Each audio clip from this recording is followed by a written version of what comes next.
ஆகவே எனக்கு ஊர்ஜிதப்படுத்தப்பட்ட உறுதிப்படுத்தப்பட்ட ஆமென் ஆண்டவர் எனக்கு காட்டி கொடுத்த சில வேத வாக்கியங்களை மிகுந்த தைரியத்தோடும் பரிசுத்த ஆவியானுடைய துணையோடும் உங்களுக்கு நான் கற்றுக் கொடுக்க வேண்டும் என்று விரும்புகிறேன். என்னோடு சேர்ந்து வேதாகமத்தை திருப்பிக் கொள்ளுங்கள். யோவான் சுவிசேஷ புஸ்தகம் 1ஆம் அதிகாரம். யோவான் சுவிசேஷ புஸ்தகம் 1ஆம் அதிகாரம்.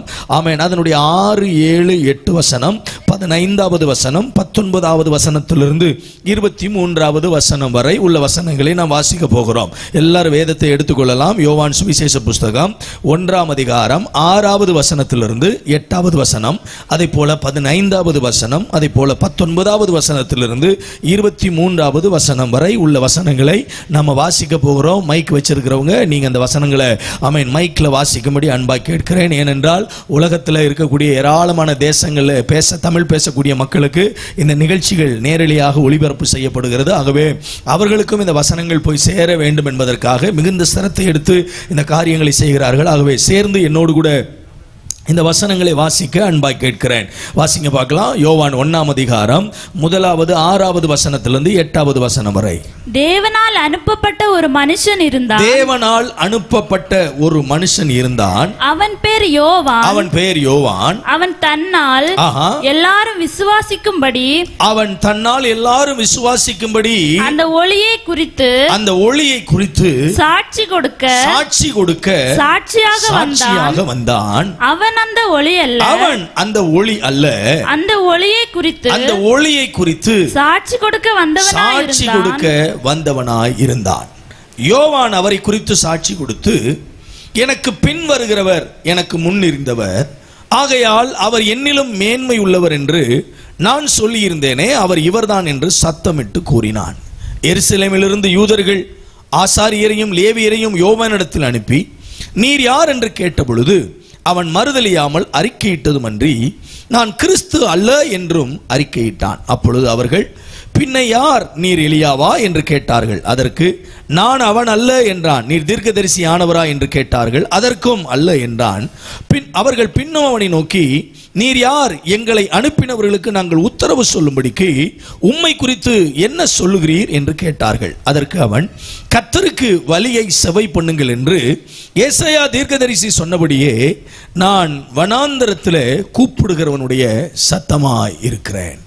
நான் வனாந்தரத்தில் கூப்பிடுகிறவனுடைய சப்தமாய் இருக்கிறேன். என் அன்புக்குரியவர்களே, இன்னைக்கு மாலையில் உங்களோடு நான் பேச போகிற என்னுடைய செய்தியின் தலைப்பு நாம் யார். Who we are. நாம் யார், நாம் தேவனுடைய பார்வையில் யார், தேவனுடைய சபையில் நாம் யார், தேசத்தில் நாம் யார். என் அன்புக்குரியவர்களே, இன்னைக்கு நம்மை நாம் சரியாக அறிந்து கொண்டு ஆமென் நம்மை குறித்த தேவ திட்டத்தை புரிந்து தேவ சித்தத்திற்காக செயல்பட வேண்டும் என்பது தேவனுடைய பெரிய விருப்பம். கவனிங்க. யோவானை குறித்து சொல்லும்போது முதல் 3 வசனத்தில் அவன் சாட்சி என்று சொல்லப்பட்டிருக்கிறது. ஆண்டவருடைய வார்த்தையில இவ்வளவு அழகா சொல்லப்பட்டிருக்கு. அவன் தேவனால் அனுப்பப்பட்ட ஒரு மனுஷன், அவன் தன்னால் எல்லாரும் விசுவாசிக்கும்படிக்கு அந்த ஒளியை குறித்து சாட்சி கொடுக்க சாட்சியாய் வந்தவன், அனுப்பப்பட்டு வந்தவன் இப்பொழுது தேவனுடைய சப்தமாய் மாறுகிறான். என் அன்புக்குரியவர்களே, தன்னை யார் என்று எந்த விதத்திலும் மறுதலியாமல், எந்த விதத்திலும் தன்னை மறைத்துக் கொள்ளாமல், தேவன் தன்னை என்ன நோக்கத்துக்காய் அனுப்பினாரோ அந்த நோக்கத்தை சரியாய் புரிந்து கொண்டு தேவ சித்தத்தை நிறைவேற்றுவதற்காக தன்னை முழுவதும் அர்ப்பணித்துக் கொண்டவன் சொல்கிறான், நான் எலியா அல்ல, நான் ஒரு தீர்க்கதரிசி அல்ல, எனக்கு ஒரு பெரிய பின்புலம் இல்லை, நீங்க எதிர்பார்க்கிற மாதிரி நான் ஒரு பெரிய சொல்லக்கூடிய தீர்க்கதரிசன ஊழியத்தை செய்யக்கூடிய எலியாவும் அல்ல, தீர்க்கதரிசிகளில் ஒருவரும் அல்ல, மேசியாவும் அல்ல. அப்படியானால் நீர் யார்? நான் வனாந்தரத்தில் கூப்பிடுகிறவனுடைய சப்தம். என் அன்புக்குரியவர்களே, இந்த சாயங்கால நேரத்தில் உங்களோட கூட பரிசுத்த ஆவியானவர் பேச விரும்புகிறார். நீங்கள் ஏன் ரட்சிக்கப்பட்டீர்கள்? ஆண்டவர் உங்களை ஏன் அழைத்தார், தெரிந்தெடுத்தார், சபையில் வைத்தார்? இந்த கடைசி கால திருச்சபைக்கு தேவனுடைய மிகப்பெரிய எதிர்பார்ப்பு என்ன என்பதை நாம் புரிந்து கொள்ள வேண்டும். என் அன்புக்குரியவர்களே, ஆண்டவர் ஒரு பெரிய எதிர்பார்ப்போடு இருக்காருங்க. ஆண்டவருக்கு ஒரு பெரிய தேவை இருக்குங்க. அப்போஸ்தலர் நடவடிக்கைகள் 17வது அதிகாரம் 39வது வசனத்தை நீங்க படிச்சு பாத்தீங்க அப்படின்னு சொன்னா, கர்த்தருக்கு ஸ்தோத்திரம், ஆண்டவருடைய வார்த்தை இவ்விதமாய் சொல்கிறது, அறியாமையில் உள்ள காலங்களிலே தேவன் காணாதவரை போல இருந்தார், ஆனால் இப்பொழுதோ எல்லோரும் ரட்சிக்கப்பட வேண்டும் என்று விரும்புகிறார். எல்லா இடங்களுக்கும் ஆண்டவருடைய நற்செய்தி போக வேண்டும். எல்லா ஜனங்களுக்கும் ஆண்டவருடைய சுவிசேஷ வார்த்தை போக வேண்டும். எல்லா ஜனங்களும் அறியாமையின் இருளில் இருந்து விலகி ஆண்டவருடைய மெய் வெளிச்சமாகிய அந்த வெளிச்சத்தை கண்டுகொள்ள வேண்டும் என்று ஆண்டவர் விரும்புகிறார். அது ஆண்டவருடைய பெரிய எதிர்பார்ப்பு. அதற்காகத்தான் சபை என்கிற தன்னுடைய மந்தையை தேர்ந்தெடுத்து அந்த மந்தைக்குள் தேவனால் தெரிந்து கொள்ளப்பட்ட ஒரு கூட்டத்தை ஆண்டவர் ரட்சித்து சபை என்கிற மந்தைக்குள் உருவாக்கி பலப்படுத்தி வருகிறார். என் அன்புக்குரியவர்களே, இன்னைக்கு இந்த மாலை நேரத்தில் உங்களுடைய பணி என்ன? நீங்க ஏன் ரட்சிக்கப்பட்டீங்க? ஏன் ஆண்டவர் சபையில இன்னைக்கு கொண்டு வந்து ஆண்டவர் வச்சிருக்கிறாரு? இவ்வளவு நான் பார்க்கிற மெட்டீரியல் பிளஸிங், இவ்வளவு ஆசீர்வாதங்கள், இவ்வளவு நன்மைகள், இவ்வளவு சுகம், இவ்வளவு பலன், இவ்வளவு ஆசீர்வாதம், இவ்வளவு ஐஸ்வர்யம், இவ்வளவு விதமான உயர்வுகளும் கணங்களும் என் கைகளில் ஏன் கொடுக்கப்பட்டது? எதற்காக நான் இந்த உலகத்தில் ஜீவனோடு வாழ்ந்து கொண்டிருக்கிறேன்? எதற்காக இந்த உலகத்தில் சுகத்தோடு வாழ்கிறேன்? எனக்கு கொடுக்கப்பட்டிருக்கிற எல்லா ஆப்பர்ச்சுனிட்டிஸும், எல்லா வாய்ப்புகளும் ஏன் எனக்கு கொடுக்கப்பட்டது? ஒன்னே ஒன்றுக்காக மட்டும்தான். நீங்களும் நானும் ஆண்டவருடைய ராஜ்யத்தின் சுவிசேஷத்தை உலகத்திற்கு அறிவிக்க வேண்டும் என்பதற்காக. ஆமென், அல்லேலூயா. இன்னைக்கு திருச்சபைகளிலே தொனிக்க வேண்டிய ஒரு சத்தம், தேவ மனிதர்களிடத்திலிருந்து வெளிப்பட வேண்டிய சத்தம், தேவ ஜனங்களிடத்திலிருந்து ஆமென் கொடுக்கப்பட வேண்டிய, துணிக்கப்பட வேண்டிய, முழங்கப்பட வேண்டிய தேவனுடைய சத்தம் தொனிக்கப்படாமல் இருக்கிறது. ஆண்டவருடைய சமூகத்தில் நிற்கக்கூடிய ஒரு தேவ மனிதன் யோவான் சொல்கிறான், நான் வனாந்தரத்திலிருந்து கூப்பிடுகிறனுடைய சத்தம். இந்த சத்தம் அப்படின்ற வார்த்தையை சில வேதாகமத்தில் மொழிபெயர்த்து பார்க்கும்போது எனக்கு ரொம்ப பிடிச்ச ஒரு வார்த்தை அதில் எழுதப்பட்டிருந்துச்சு, முழக்கம். எல்லாரும் ஒரு ஆமென் சொல்லுங்க பார்ப்போம். என்ன வார்த்தைங்க? முழக்கம். தோத்திரம். சத்தம் வேற, முழக்கம் வேற. ஆமா, இன்னைக்கு சபையிலிருந்து பலவிதமான நூதனமான சப்தங்கள் வருகிறது. தோத்திரம். தீர்க்க தரிசனம் என்கிற பெயரிலே தீர்க்க தரிசன சத்தம் வருகிறது. ஆரவாரம் என்கிற பெயரிலே ஆரவார சத்தம், ஆராதனை சத்தம், இந்த சத்தம் எல்லாம் வந்து கொண்டிருக்கிறது. ஆனால் தேசத்திலே ஒரு காரியத்தையும் செய்ய மாட்டாத, ஒரு ஜீவனையும் பிறப்பிக்க மாட்டாத ஒரு செத்து போன கருவாக இன்றைக்கு திருச்சபை என்ன செய்து விட்டது? மாறிவிட்டது. அதனாலதான் ஏசாயா தீர்க்கதரிசி ஏசாயா 26 சொல்லும்போது வாசிச்சு பார்த்தீங்கன்னா அந்த வசனத்தை எனக்காக கொஞ்சம் வாசிக்கும்படி அன்பாய் கேட்கிறேன். ஏசாயா தீர்க்கதரிசன புஸ்தகம் 26 அதிகாரத்துக்கு நேராய் நம்முடைய வேதத்தை திருப்பிக் கொள்ளலாம். அங்கே ஒரு சில வார்த்தைகளை ஆமென் தீர்க்கதரிசி அறைகோளோடு கூட சொல்லுகிறதை நாம பார்க்க முடியும். கர்த்தருக்கு ஸ்தோத்திரம். இந்த ஃபேனை கொஞ்சம் எனக்கு மாத்தி வைங்களேன், பின்னால இருந்து வைங்களேன், ரொம்ப சிரமமா இருக்கு. இந்த ஃபேனை கொஞ்சம் திருப்பி வைங்க. கர்த்தருக்கு ஸ்தோத்திரம். வேத வசனங்களை எடுக்க முடியல. ஏசாயா 26 அதிகாரத்துல ஆமென் யாராவது ஒருவர் வாசிக்கலாம். 16வது வசனத்திலிருந்து கொஞ்சம் வாசிங்க பாப்போம். கர்த்தாவே நெருக்கத்தில் உம்மை தேடினார்கள். உம்முடைய தண்டனை அவர்கள் மேல் இருக்கையில் அந்தரங்க வேண்டுதல் செய்தார்கள். கர்த்தாவே பேறுகாலம் சமீபத்திருக்கையில் வேதனைப்பட்டு தன் அம்பாயத்தில் கூப்பிடுகிற கர்ப்பவதியை போல உமக்கு முன்பாக இருக்கிறோம். நாங்கள் கர்ப்பமாயிருந்து நல்ல கவனிங்க. தீர்க்கதரிசியினுடைய புலம்பல பாருங்க. ஆமென், நாங்கள் கர்ப்பமாயிருந்து வேதனைப்பட்டு காற்றை பெற்றவர்களைப் போல இருக்கிறோம். ஒரு கர்ப்பவதி தன்னுடைய வயிற்றில 10 மாதம் அந்த பிள்ளையை பெற்றெடுப்பதற்கு எவ்வளவு பிரயாசப்படுவாளோ, ஒரு பிரசவ வேதனை என்பது ஒரு பெண்ணுக்கு ஒரு முறை பிறந்து மறுமுறை இன்னொரு முறை அது மரித்து பிறப்பதற்கு சமம். பிள்ளை பெற்ற தாய்மார்களுக்கு தெரியும் அந்த வலி என்னன்னு. அவ்வளவு கஷ்டம். உட்கார முடியாது, படுக்க முடியாது, சரியா சாப்பிட முடியாது. கருவில் இருக்கிற பிள்ளை தோத்திரம், அந்த பிள்ளையை பத்திரமா பெற்று எடுத்து ஜீவனா இந்த உலகத்துக்கு கொடுப்பதற்கு அந்த பெண் தன்னை முழுவதும் அர்ப்பணித்துக் கொள்கிறாள். இங்கே வசனத்துல தீர்க்கதரிசி என்ன சொல்றாரு பாருங்க. பிள்ளை பேருக்காக காத்திருக்கிற ஆமென் அந்த பேரு காலத்துல காத்திருக்கிற வேதனைப்பட்டு அம்பாயத்துல கூப்பிடுகிற கர்ப்பவதியை போல உங்களுக்கு முன்னால இருக்கோம் ஆண்டவரே. நாங்க கர்ப்பமா இருக்கிறோம், வேதனைப்படுறோம். ஆனால் எங்கள் கருவிலிருந்து வெளியே வருகிற பிள்ளை ஜீவனாய் அல்ல, காற்றாய் இருக்கிறது. ஒரு பிரயோஜனமும் இல்லை. சபைக்கு இன்னைக்கு சபையின் மூலமாக தேசத்துல ஒரு பிரயோஜனமும் இல்லை. ஆராதனையின் மூலமாக ஒரு பிரயோஜனமும் இல்லை. ஜெபங்களின் மூலம் ஒரு பிரயோஜனமும் இல்லை. ஜெபங்கள் குறைஞ்சிருக்கா? இல்லை. ஜெபத்தினுடைய அளவு என்ன செஞ்சிருக்கு? கூடி இருக்கு. தொத்துறோம். முதல்ல ஆமென் ஒவ்வொரு மாதமும் சனிக்கிழமைகள் தோறும் சபையில் உபவாச ஜெபம் நடக்கும். வெள்ளிக்கிழமைகள் தோறும் சபைகளில் உபவாச ஜெபங்கள் நடக்கும். அது 3 மணி நேரம் 4 மணி நேரம் நடக்கிற ஜெபம் ஆமென் நாளொரு மேனி பொழுதொரு பண்ண வளர்ந்து 3 மணி நேரம் 4 மணி நேரம் ஜெபம் 7 மணி நேரம் ஆச்சு, 7 மணி நேரம் 10 மணி நேரம் ஆச்சு, அது 12 மணி நேரம் ஆச்சு, 24 மணி நேரம் ஆச்சு, 100 மணி நேரம் ஆச்சு. இரவு முழுவதும் ஜெபிக்கிறார்கள். எல்லா ஜெபமும் நடந்து கொண்டிருக்கிறது. எல்லாம் நடந்தாலும் தேசத்தில் ஒரு மாற்றமும் இல்லை இல்லை. 12 மணி நேர மன்றாட்டு ஜபங்கள், 12 மணி நேர துதி ஆராதனைகள் நடக்கிறது, ஜப நடைகள் நடக்கிறது. ஆமென். ஸ்தோத்திர உபவாச ஜபங்கள் நடக்கிறது. ஆமென். ஜப முகாம்கள் நடத்தப்படுகிறது, ஆராதனை முகாம்கள் நடத்தப்படுகிறது, தீர்க்க தரிசன கூட்டங்கள் நடத்தப்படுகிறது, அபிஷேக கூட்டங்கள் நடத்தப்படுகிறது. ஆமென். எழுப்புதல் கூட்டங்கள் நடத்தப்படுகிறது, நற்செய்தி கூட்டங்கள் நடத்தப்படுகிறது. ஆனால் நோ ரிசல்ட். ஜீவன் இல்ல, பலன் இல்ல. ஆமென். தோத்திரம். நம்முடைய மைக்குகள்ல இருந்தோம், நம்மகிட்ட இருக்கிற ஸ்பீக்கர்ஸ்ல இருந்தோம் பெரிய பெரிய சப்தங்கள் கேட்கப்படுகிறதே தவிர தேசத்தில் ஒரு அசைவும் இல்லை இல்லை. குடும்பங்களில் மாற்றம் இல்லை. அருமையான போதகர் ஜெபிக்கும் பொழுது அழகாய் சொன்னார். தோத்திரம். அந்த ஜெபத்தில் ஆமென் அவருக்குள்ள இருந்த பாரத்தை நான் பார்த்தேன். என் அன்புக்குரிய தேவ பிள்ளைகளே, இன்றைக்கு எல்லாம் நம் கைகளில் கொடுக்கப்பட்டிருக்கிறது. முன்னொரு காலத்தில் இல்லாத வசதி வாய்ப்புகள் இன்றைக்கு நம்ம கையில கொடுக்கப்பட்டிருக்கிறது. நல்ல டெக்னாலஜிஸ் கொடுக்கப்பட்டிருக்கு, நல்ல உபகரணங்கள் கொடுக்கப்பட்டிருக்கு, நல்ல வாய்ப்புகள் கொடுக்கப்பட்டிருக்கு. எல்லாவற்றையும் நாம் பிரயோகப்படுத்துகிறோம், எல்லாவற்றையும் உபயோகப்படுத்துகிறோம், எல்லாவற்றையும் பிரயோஜனப்படுத்துகிறோம். ஆனால் நோ ரிசல்ட். பலன் இல்லை. அப்படியானால் இந்த பலனை பார்க்க முடியாமல் போனதற்கு காரணம் என்ன?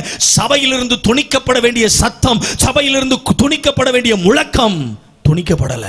அதனாலதான் யோவான் தீர்க்கதரிசி சொல்லும்போது சொல்றாரு. ஆமென். யோவான் ஆமென் ஸ்நானகன் சொல்லும்போது சொல்றாரு, நான் வனாந்தரத்திலிருந்து கூப்பிடுகிறனுடைய சத்தம். எனக்கு இந்த வசனத்தை வாசிக்கும் போது ரொம்ப ஆச்சரியமா இருந்துச்சு. ஆமா, பரிசேயர்களும் சதுசேயர்களும் வந்து யோவான்ட்ட கேக்குறாங்க, ஆர் யூ ஜீசஸ்? நீர் தான் இயேசுவா? நீர் தான் மேசியாவா? தோத்திரம். ஆமா ஆமா ஆமா. நீர் தான் தீர்க்கதரிசிகளில் ஒருவரா?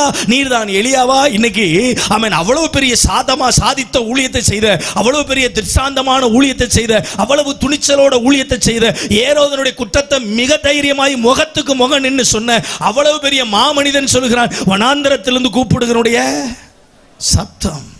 ஒண்ணுமே செய்யல. தோத்துறோம்.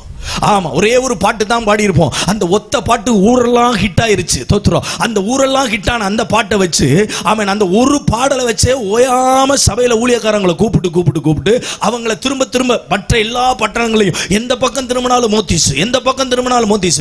மற்றவங்க பேரை சொல்ல முடியாது, என் பேரை தான் சொல்ல முடியும். தோத்துறோம். ஆமா, எந்த பக்கம் திரும்பினாலும் அவர் பேர் தான், எந்த பக்கம் பேர்னாலும் அவர் பாராட்டு தான். ஆமென். அவருக்குள்ள தோத்துறோம். ஆமென் பலவிதமான காரியங்களை உள்ள வச்சு கடைசியில் அவருக்குள்ள தோத்துறோம் ஒன்னும் சாதிக்கல. இந்த மோதிஸ் ஒன்னும் சாதிக்கல. ஆனா என் பேருக்கு முன்னால பல பட்டங்கள், என் பேருக்கு முன்னால சில பாராட்டுகள், எனக்கு பயங்கரமான வரவேற்புகள். ஆனால் தேவ ராஜ்யத்துக்காக எதையாவது ஒன்ன செஞ்சிருக்கேன்னு கேட்டா ஒண்ணும் இல்ல.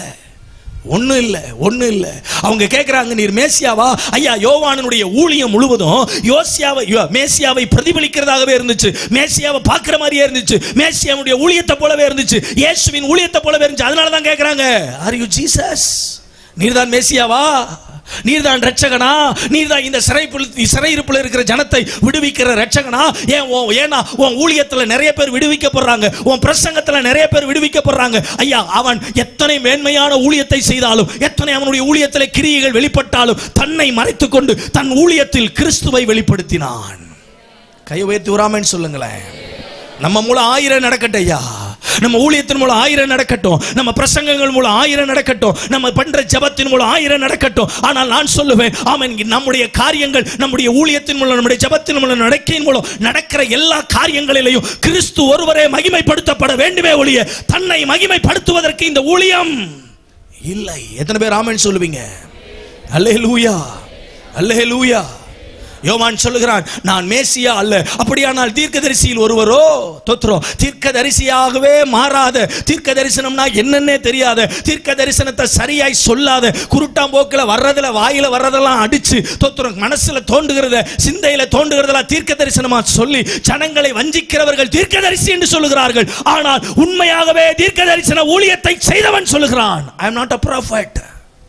நான் தீர்க்கதரிசி அல்ல. நீங்க சொல்ற மாதிரி எலியா அல்ல. அன்னைக்கு ஆகாப்புக்கு முன்னால போய் தைரியமாய் நின்று நாபாலுடைய திராட்சை தோட்டத்தை எடுத்துக்கொண்டதுனால, இசபேலுடைய ஆலோசனையை கேட்டு ஆமென் ஆகாப்பு செய்த தவறை நேருக்கு நேராய் முகத்துக்கு முகமா எலியா போய் நின்று சொல்றான், ஆமென் இன்னும் சில தினங்களுக்குள்ள ஆமென் உன்னுடைய ரத்தத்தை ஆமென் இஸ்ரவேலில் உள்ள நாய்கள் தின்னும், உன் மாம்சத்தை நாய்கள் தின்னும்னு தைரியமாய் சொன்ன அந்த எலியாவை போல ஆமென் ஸ்தோத்திரம் இந்த ஏரோதுவை பார்த்தும் தீர்க்க தரிசனம் உரைத்தவன் இந்த எலியா. பிந்தின எலியாவாகிய யோவான். என் அன்புக்குரியவர்களே, தீர்க்கதரிசி என்பவன் துணிச்சலோடு கூட தேவனுடைய வார்த்தையை தவறு என்று தெரிந்தால், ஆமென், தேவனுடைய மனிதனுடைய வாழ்வில், ஆமென், ஒரு மனிதனுடைய வாழ்வில் தவறை தவறு என்று தெரிந்தால் தேவனுடைய வார்த்தையோடு துணிச்சலாய் போய் அந்த வார்த்தையை என்ன செய்வான்?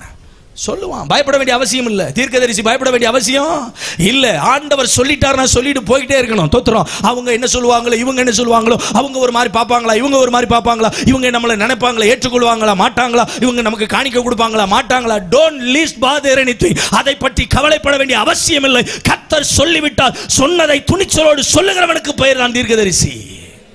கையை வைத்து ஒரு ஆமென் சொல்லுங்க. அல்லேலூயா.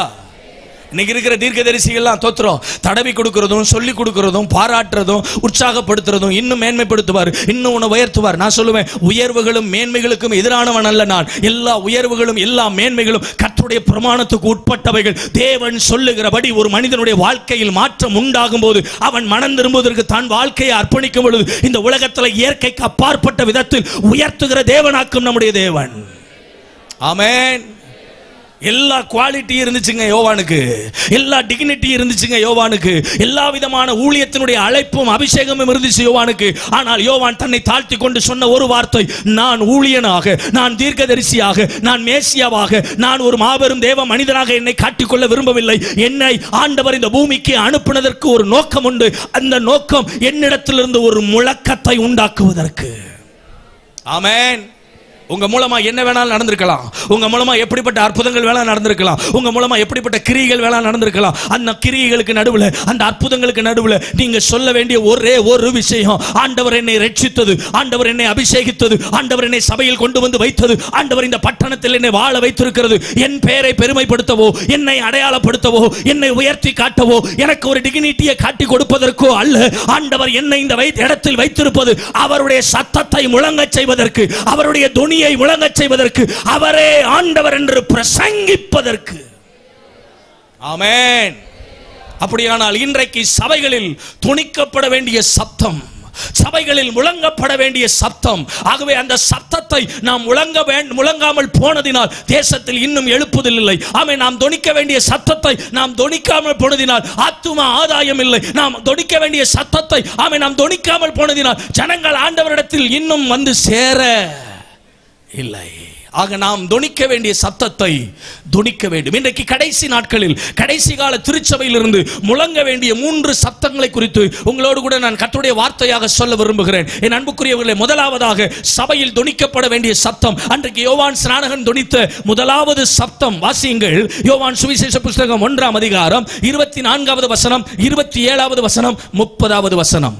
யோவான் 1ஆம் அதிகாரம் 26, 27, 30 ஆகிய 3 வசனங்களை எனக்காக வாசிக்கும்படி அன்பாய் கேட்கிறேன். யோவான் அவர்களுக்கு பிரதியுத்தரமாக, நான் ஜலத்தினாலே ஞானஸ்நானம் கொடுக்கிறேன். நான் ஜலத்தினாலே ஞானஸ்நானம் கொடுக்கிறேன். நீங்கள் அறியாதிருக்கிற ஒருவர் உங்கள் நடுவிலே நிற்கிறார். அவர் எனக்கு பின் வந்தும் என்னிலும் மேன்மை உள்ளவர். அவருடைய பாதரட்சையின் வாரை அவிழ்ப்பதற்கும் நான் பாத்திரன் அல்ல.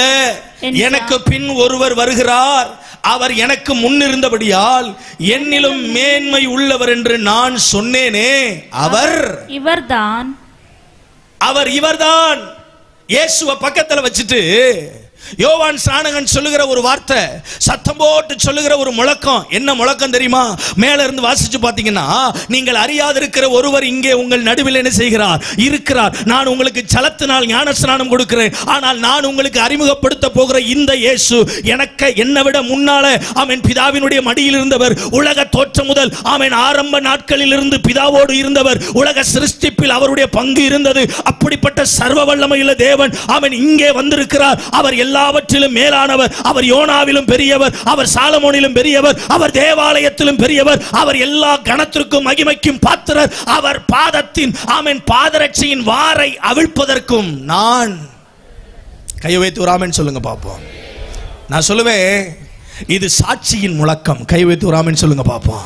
ஒரு துதியின் முழக்கம். ஆமென். தன்னுடைய வாழ்க்கையில ஒரு மாபெரும் ஊழியத்தை சாதித்துக் கொண்டிருந்த ஊழியன், ஆமென், அந்த இடத்துல இயேசுநாதர் அவனிடத்துல வந்து ஞானஸ்நானம் எடுக்க வருகிறார். யோவான் ஸ்நான இடத்துல மத்தேயுல வாசிச்சு பாத்தீங்கன்னா 3வது அதிகாரத்துல மத்தேயு சுவிசேஷத்துல, ஆமென், இயேசு யோவான் ஸ்நான இடத்துல வந்து ஞானஸ்நானம் எடுக்க வரும்போது யோவான் ஸ்நானன் சொல்றார், நீர் என்னிடத்துல வரலாமா, நானும் இடத்துல ஞானஸ்நானம் எடுக்க நீர் என்னிடத்துல வரலாமா? அப்பொழுது இயேசு யோவானுக்கு சொல்கிற ஒரு வார்த்தை, பிதாவின் சித்தத்தை நிறைவேற்றுவது நமக்கு அது நீதியாக இருக்கிறது, இப்பொழுது நீ அதற்கு இடம் கொடு என்று இயேசு யோவான் ஸ்நானத்தில் ஞானஸ்நானம் எடுக்க வர்றார். நல்லா கவனிங்க. ஆமா, யோவான் சொல்கிறார், அவருடைய பாதரட்சையின் வாரை அவிழ்ப்பதற்கும் நான். அவர் எல்லாரிலும் பெரியவர், அவர் எல்லாரிலும் மேன்மையானவர். நான் உங்களுக்கு சொன்னேனே, இதோ உலகத்தின் பாவத்தை சுமந்து தீர்க்கிற தேவாட்டுக்குட்டியாக இதோ எனக்கு முன் இருந்தவர் என்னிலும் மேன்மையுள்ளவர் என்று நான் உங்களுக்கு சொன்னேனே, அவர் இவர்தான். கை வைத்து ஒரு ஆமென் சொல்லுங்க பாப்போம். இன்னைக்கு முதலாவது சபையில தொனிக்க வேண்டிய ஒரு சத்தம் அப்படின்னா அது சாட்சியின் சத்தம் அல்லது துதியின் முழக்கம். கை வைத்து ஒரு ஆமென் சொல்லுங்க பாப்போம். அல்லேலூயா.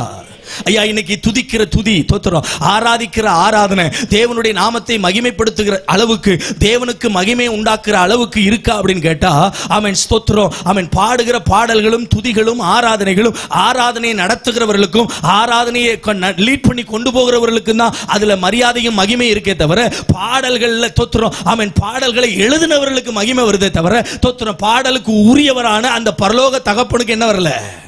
பைபிள் சொல்லுது, என் மகிமை வேற ஒருவனுக்கும் கொடேன், வேற ஒருவனுக்கும் கொடேன். தோத்துறோம். ஆமா, இன்றைக்கு எழுதப்படுகிற பாடல்கள், இன்னைக்கு பாடப்படுகிற நிறைய பாடல்கள், எந்த பாடலுக்கு நான் எதிராளியான அல்ல, எந்த லிரிக்ஸ்க்கு நான் எதிராளியான அல்ல. ஆனால் ஒன்று சொல்லுவேன், இன்றைக்கு பாடப்படுகிற பாடல்களிலே, ஆராதனை பாடல்களிலே, துதி பாடல்களே இயேசுன்ற வார்த்தையே இல்லை.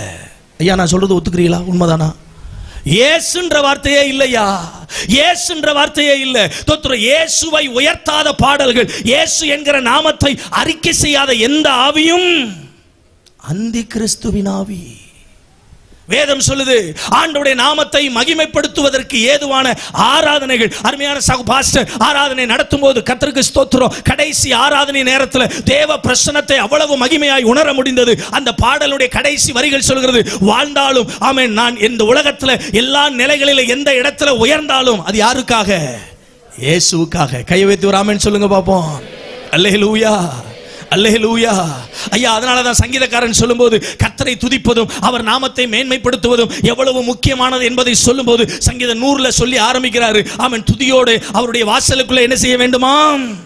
பிரவேசிக்க வேண்டும். துதியோடு அவருடைய வாசலுக்குள் பிரவேசிக்க வேண்டும். கர்த்தரை துதியுங்கள், அவர் கிருபை என்றும் உள்ளது, என்றும் உள்ளது. என் அன்புக்குரியவர்களே, தேவனை துதிக்கிற துதி அவருக்கு சாட்சி உள்ள பீடமாக, ஆமென், அவருடைய நாமத்தை மகிமைப்படுத்துகிற ஒரு அற்புத ஸ்தலமாக, அற்புத செயலாக மாற வேண்டும். அந்த அற்புத செயலை எப்படி நாம ஆண்டவருடைய நாமத்தை மகிமைப்படுத்த முடியும்? சங்கீதத்தில் நீங்க படிச்சு பாத்தீங்க அப்படின்னா, சங்கீதம் 116, ஆமென், 8ஆம் வசனம், 12ஆம் வசனம், 13ஆம் வசனம், 14ஆம் வசனத்தை நீங்க படிச்சு பாத்தீங்கன்னா, அங்கே சங்கீதக்காரன் ஆமென் தன்னுடைய ஆமென் துதியை ஆண்டவருக்கு எப்படி செலுத்துகிறான்? வாசிங்க பார்க்கலாம். சங்கீதம் 116ஆம் சங்கீதம் 8வது வசனம் வாசிங்க. என் ஆத்துமாவை மரணத்துக்கும், என் ஆத்துமாவை மரணத்திற்கும், என் கண்ணை கண்ணீருக்கும், என் கண்ணை கண்ணீருக்கும், என் காலை இடறுதலுக்கும் தப்புவிக்கிறேன். கால்களை இடறுதலுக்கும் தப்புவிக்கிற கர்த்தருக்கு, கர்த்தர் செய்த எல்லா உபகாரங்களுக்காகவும் அவருக்கு எண்ணத்தை செலுத்துவேன். ரட்சிப்பின் பாத்திரத்தை சொல்றாரு பாருங்க, ரட்சிப்பின் பாத்திரத்தை எடுத்துக்கொண்டு கர்த்தருடைய நாமத்தை தொழுது கொள்வேன். கர்த்தருடைய நாமத்தை தொழுது கொள்வேன். நான் கர்த்தருக்கு செய்த பொருத்தனைகளை, நான் கர்த்தருக்கு செலுத்தின பொருத்தனைகளை அவருடைய ஜனங்கள் எல்லாருக்கும் முன்பாகவும் செலுத்துவேன். கை வைத்து ஒரு ஆமென் சொல்லுங்க பாப்போம். நான் சொல்றேன், எது துதி, எது ஆண்டவரை ஆராதிக்கிற ஆராதனை, என்னுடைய வாழ்க்கையில எப்படி நான் கர்த்தரை கனப்படுத்த முடியும்? எப்படி நான் அந்த ஆமென் சாட்சியின் முழக்கத்தை இந்த குடும்பத்துக்கு நடுவில், சபைக்கு நடுவில் நான் சொல்ல முடியும்? ஆமென், வேதம் ரொம்ப அழகா சொல்லுது, ரட்சிப்பின் பாத்திரத்தை எடுத்துக்கொண்டு எனக்கு உதவி செய்த, உபகாரம் செய்த கர்த்தருடைய நாமத்தை மகிமைப்படுத்துவேன். ஆமென். அவருடைய சமூகத்தில் நான் பண்ணின பொருத்தனைகளை சகல ஜாதிகளுக்கு முன்பாக, சகல ஜனங்களுக்கு முன்பாக, கர்த்தரே பெரியவர், கர்த்தரே இந்த காரியங்களுக்கு காரணமானவர் என்று சொல்லி அவருடைய நாமத்தை மகிமைப்படுத்தி செலுத்துவேன். கை வைத்து ஒரு ஆமென் சொல்லுங்க பாப்போம். லூக்கா சுவிசேஷத்துல கர்த்தருக்கு ஸ்தோத்திரம் 17வது அதிகாரம் 11ஆம் வசனத்திலிருந்து 19ஆம் வசனம் வரை நீங்க படிச்சு பாத்தீங்க அப்படின்னா, 10 குஷ்டரோகி வர்றாங்க. தோத்திரம். இயேசுநாதரை பார்க்கிறதுக்கு வர்றாங்க. அந்த குஷ்டரோகிகள் ஆண்டவர் அந்த கிராமத்தின் வழியா போகும்போது தூரத்தில் நின்று இயேசுவே எங்களுக்கு உதவி செய்யுங்க, எங்களை குணமாக்குங்கன்னு கேட்கும்போது ஆண்டவர் ஒரே ஒரு வார்த்தை சொல்றாரு, நீங்க போய் உங்களை ஆசாரியர் இடத்துல காண்பீங்க. அவ்வளவுதான், அவ்வளவுதான். தோத்திரம். அவ்வளவுதான். ஒரே வார்த்தையை சொல்லிட்டு போயிட்டார். ஆமா, அங்க வந்திருந்த 10 பேர்ல 9 பேர் யூதர்கள், ஒரே ஒருத்தவன் மட்டும் சமாரியன். கர்த்தருக்கு ஸ்தோத்திரம். ஆமென். அந்த ஒரு சமாரியன் ஆமென் போகும்போதே ஆசாரியர் இடத்துல காண்பிக்க அவர்கள் திரும்பும் போதே கர்த்தர் என்ன செஞ்சிட்டாரு? நம்ம ஆண்டவருக்கு அற்புதம் செய்யறதுக்கு தடையே கிடையாது. ஒரு ஆமென் சொல்லுங்க பாப்போம்.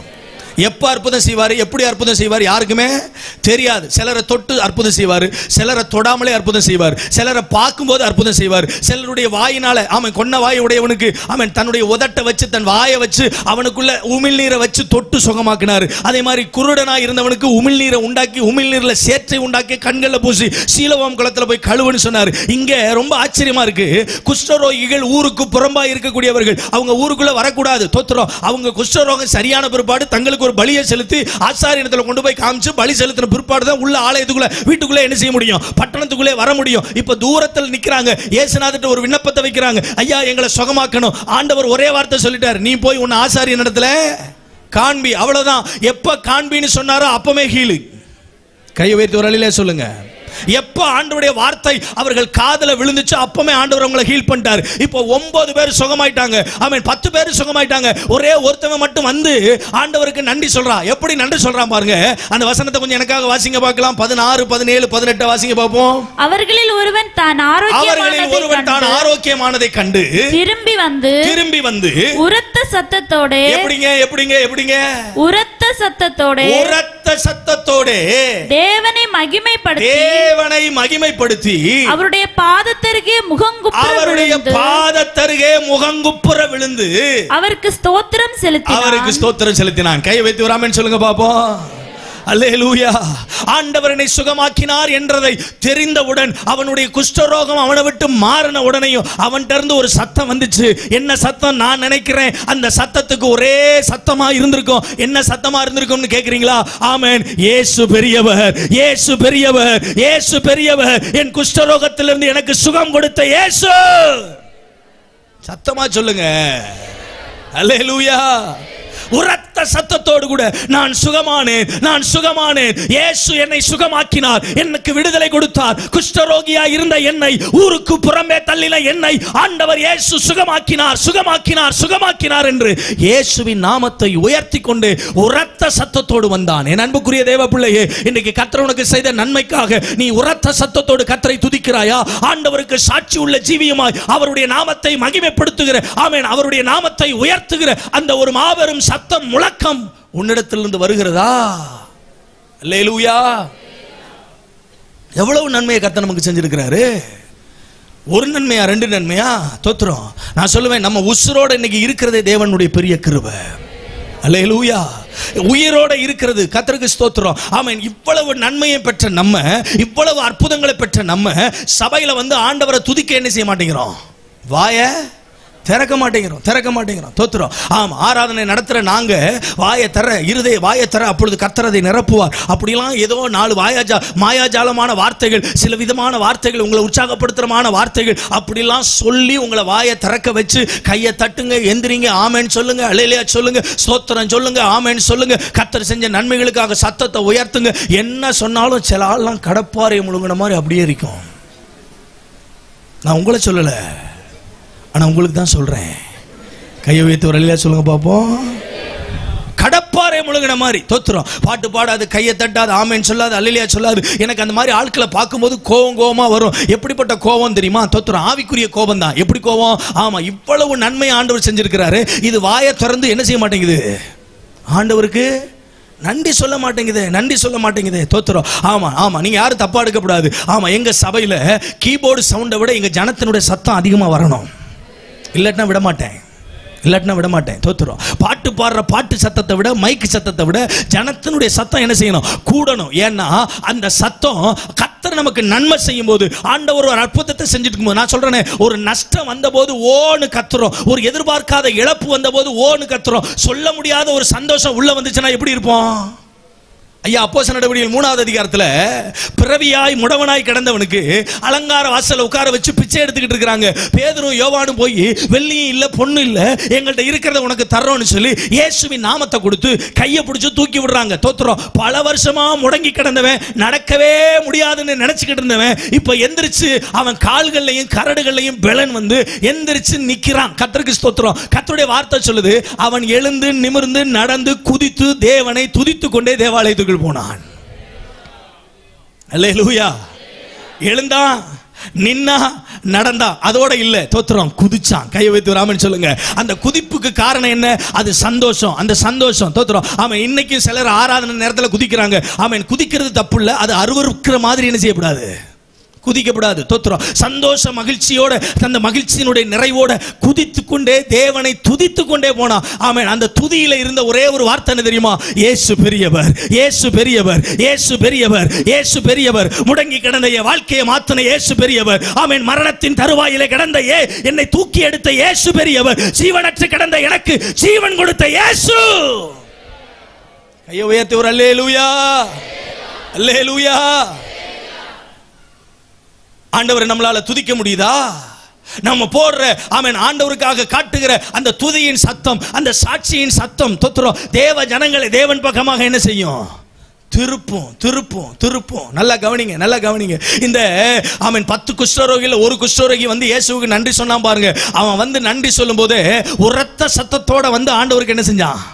நன்றி சொன்னான், நன்றி சொன்னான். தோத்திரம். உரத்த சத்தத்தோட. இங்க இயேசு கிராமத்தை விட்டு வெளியில வந்து அவன் அற்புதத்தை செஞ்சுக்கிட்டு இருக்கும்போது அவருக்கு பின்னால வர்ற ஒரு கூட்டம் அவன் செய்த, அவன் பார்த்த, அவன் அனுபவித்த அற்புதத்தை அவன் போட்ட சத்தத்துல கண்டாங்க. தோத்திரம். இவன் ஒரு சமாரியர். இப்ப இயேசுநாதர் இன்னும் சமாரியாவுக்குள்ள போகல, இன்னும் சமாரியால போய் சமாரிய ஸ்திரியை சந்திக்கல, சமாரியால ஒரு பெரிய எழுப்புதல் இன்னும் உண்டாகல. சமாரிய ஸ்திரியை சந்தித்து சமாரியாவில் ஒரு பெரிய எழுப்புதல் உண்டாகிறதுக்கு முன்னால இந்த சமாரியனுக்கு பெற்ற அற்புதம், இந்த சமாரியனுக்கு கிடைச்ச விடுதலை, இந்த சமாரியனுக்கு கிடைச்ச சுகம், இப்ப சமாரியாவுக்குள்ள ஆமென் இயேசு அற்புதம் செய்தார் என்ற ஒரு வீர முழக்கத்தோட, சாட்சியின் முழக்கத்தோட, சத்திய முழக்கத்தோட கிராமம் முழுவதும் சுத்தி வந்தான். கர்த்தருக்கு ஸ்தோத்திரம். அதுக்கு பின்னால சமாரிய ஸ்திரீ ஆண்டவர் சந்திக்கிறாரு. இப்ப சமாரிய ஸ்திரீ இயேசுவை பத்தி சொல்றா. இப்ப ஏற்கனவே இந்த ஜனங்கள் இயேசுவை பற்றி கேள்விப்பட்டதனால ஆண்டவரை கூட்டிட்டு போய் அங்கேயே உட்கார வச்சு அவருடைய சத்திய வசனங்களால் அந்த பட்டணத்தை நிரப்பி சமாரியா முழுவதிலும் ஒரு எழுப்புதல் தீ பற்றி எரிந்தது. கையை வைத்து ஒரு அழில சொல்லுங்க பாப்போம். அப்ப இன்னும் நம்முடைய தேசத்தில் அந்த எழுப்புதலை பார்க்க முடியாம இருக்கிறதுக்கு காரணம் என்னன்னு நினைக்கிறீங்கன்னா, தோத்திரம் ஒன்னே ஒண்ணுதான். நம்மிடத்திலிருந்து வர வேண்டிய அந்த நன்றி ஆராதனையின் சப்தம், அந்த துதியின் சப்தம், அந்த சாட்சியின் முழக்கம் இன்னும் நம்மிடத்திலிருந்து என்ன செய்யல, வரல, வரல. தோத்திரம். ரட்சிக்கப்பட்ட ஒரு குடும்பம் ஆமென் ஒரு தெருவில் இருக்கா, அந்த வீட்டில் கேட்கிற சண்டை சத்தத்தை விட ஆண்டவரை துதிக்கிற ஆராதனை சத்தம் என்ன செய்யணும்? கேட்கணும், கேட்கணும். தோத்திரம். ஆமா. நிறைய வீடுகள்ல சபைக்குள்ள இருந்து ஆண்டவரை துதிக்கிற துதியோட சரி, வீட்டுக்கு போனா வீட்டுல ஜெபமே கிடையாது, துதிக்கிற துதியே கிடையாது, ஆராதனைன்ற அனுபவமே கிடையாது. தோத்திரம். நிறைய வீடுகள்ல தோத்திரம் பலருடைய வீடுகள்ல ஆமா யாரோ ஒருத்தவங்க எழுதி வச்சு யாரோ ஒருத்தவங்க படிக்கிற ஸ்தோத்திர பலிகளின் சத்தம் தான் கேட்குதே தவிர வீட்டுல உள்ளவங்க பாடுற சத்தம் கேட்க மாட்டேங்க. தோத்திரம். ஆமா. எங்க வீட்டுல எப்பயுமே பெர்க்மான் ஐயா பாடிக்கிட்டே இருக்கிறார். எங்க வீட்டுல எப்பயுமே அந்த ஊழியக்காரர் பாடிக்கிட்டே இருக்கிறார். ஆமா. அவர் எப்பயுமே பாடிக்கிட்டு இருக்கிறதுனால தான் அவர் ஆசீர்வாதமா இருக்கிறார். நீங்க பாடுறீங்களா? உங்க வீட்டுக்குள்ள நீங்க ஆராதிக்கிறீங்களா? உங்க வீட்டுக்குள்ள குடும்பமா உட்கார்ந்து நீங்க ஜெபம் பண்றீங்களா? உங்க குடும்பத்துக்குள்ள தோத்திரம் உங்க வீட்டுல இருந்து வெளியே வர்ற சத்தம் ஆமென் தேவையில்லாத அருவருப்பான மற்றவர்களோட போடுற சண்டை, ஆமென் கணவனோட மனைவி போடுற, மனைவியோட கணவன் போடுற, பிள்ளைகள் போடுற கூச்சலின் சத்தம் அல்ல. கர்த்தர் எங்களுக்கு நன்மை செய்தார் என்பதை உங்கள் குடும்பத்தில் ஆமென் உண்டாகிற சந்தோஷ சத்தம் சாட்சியின் முழக்கமாய் வெளியே வர வேண்டும். கையை வைத்து ஒரு ஆமென் சொல்லுங்க பாப்போம்.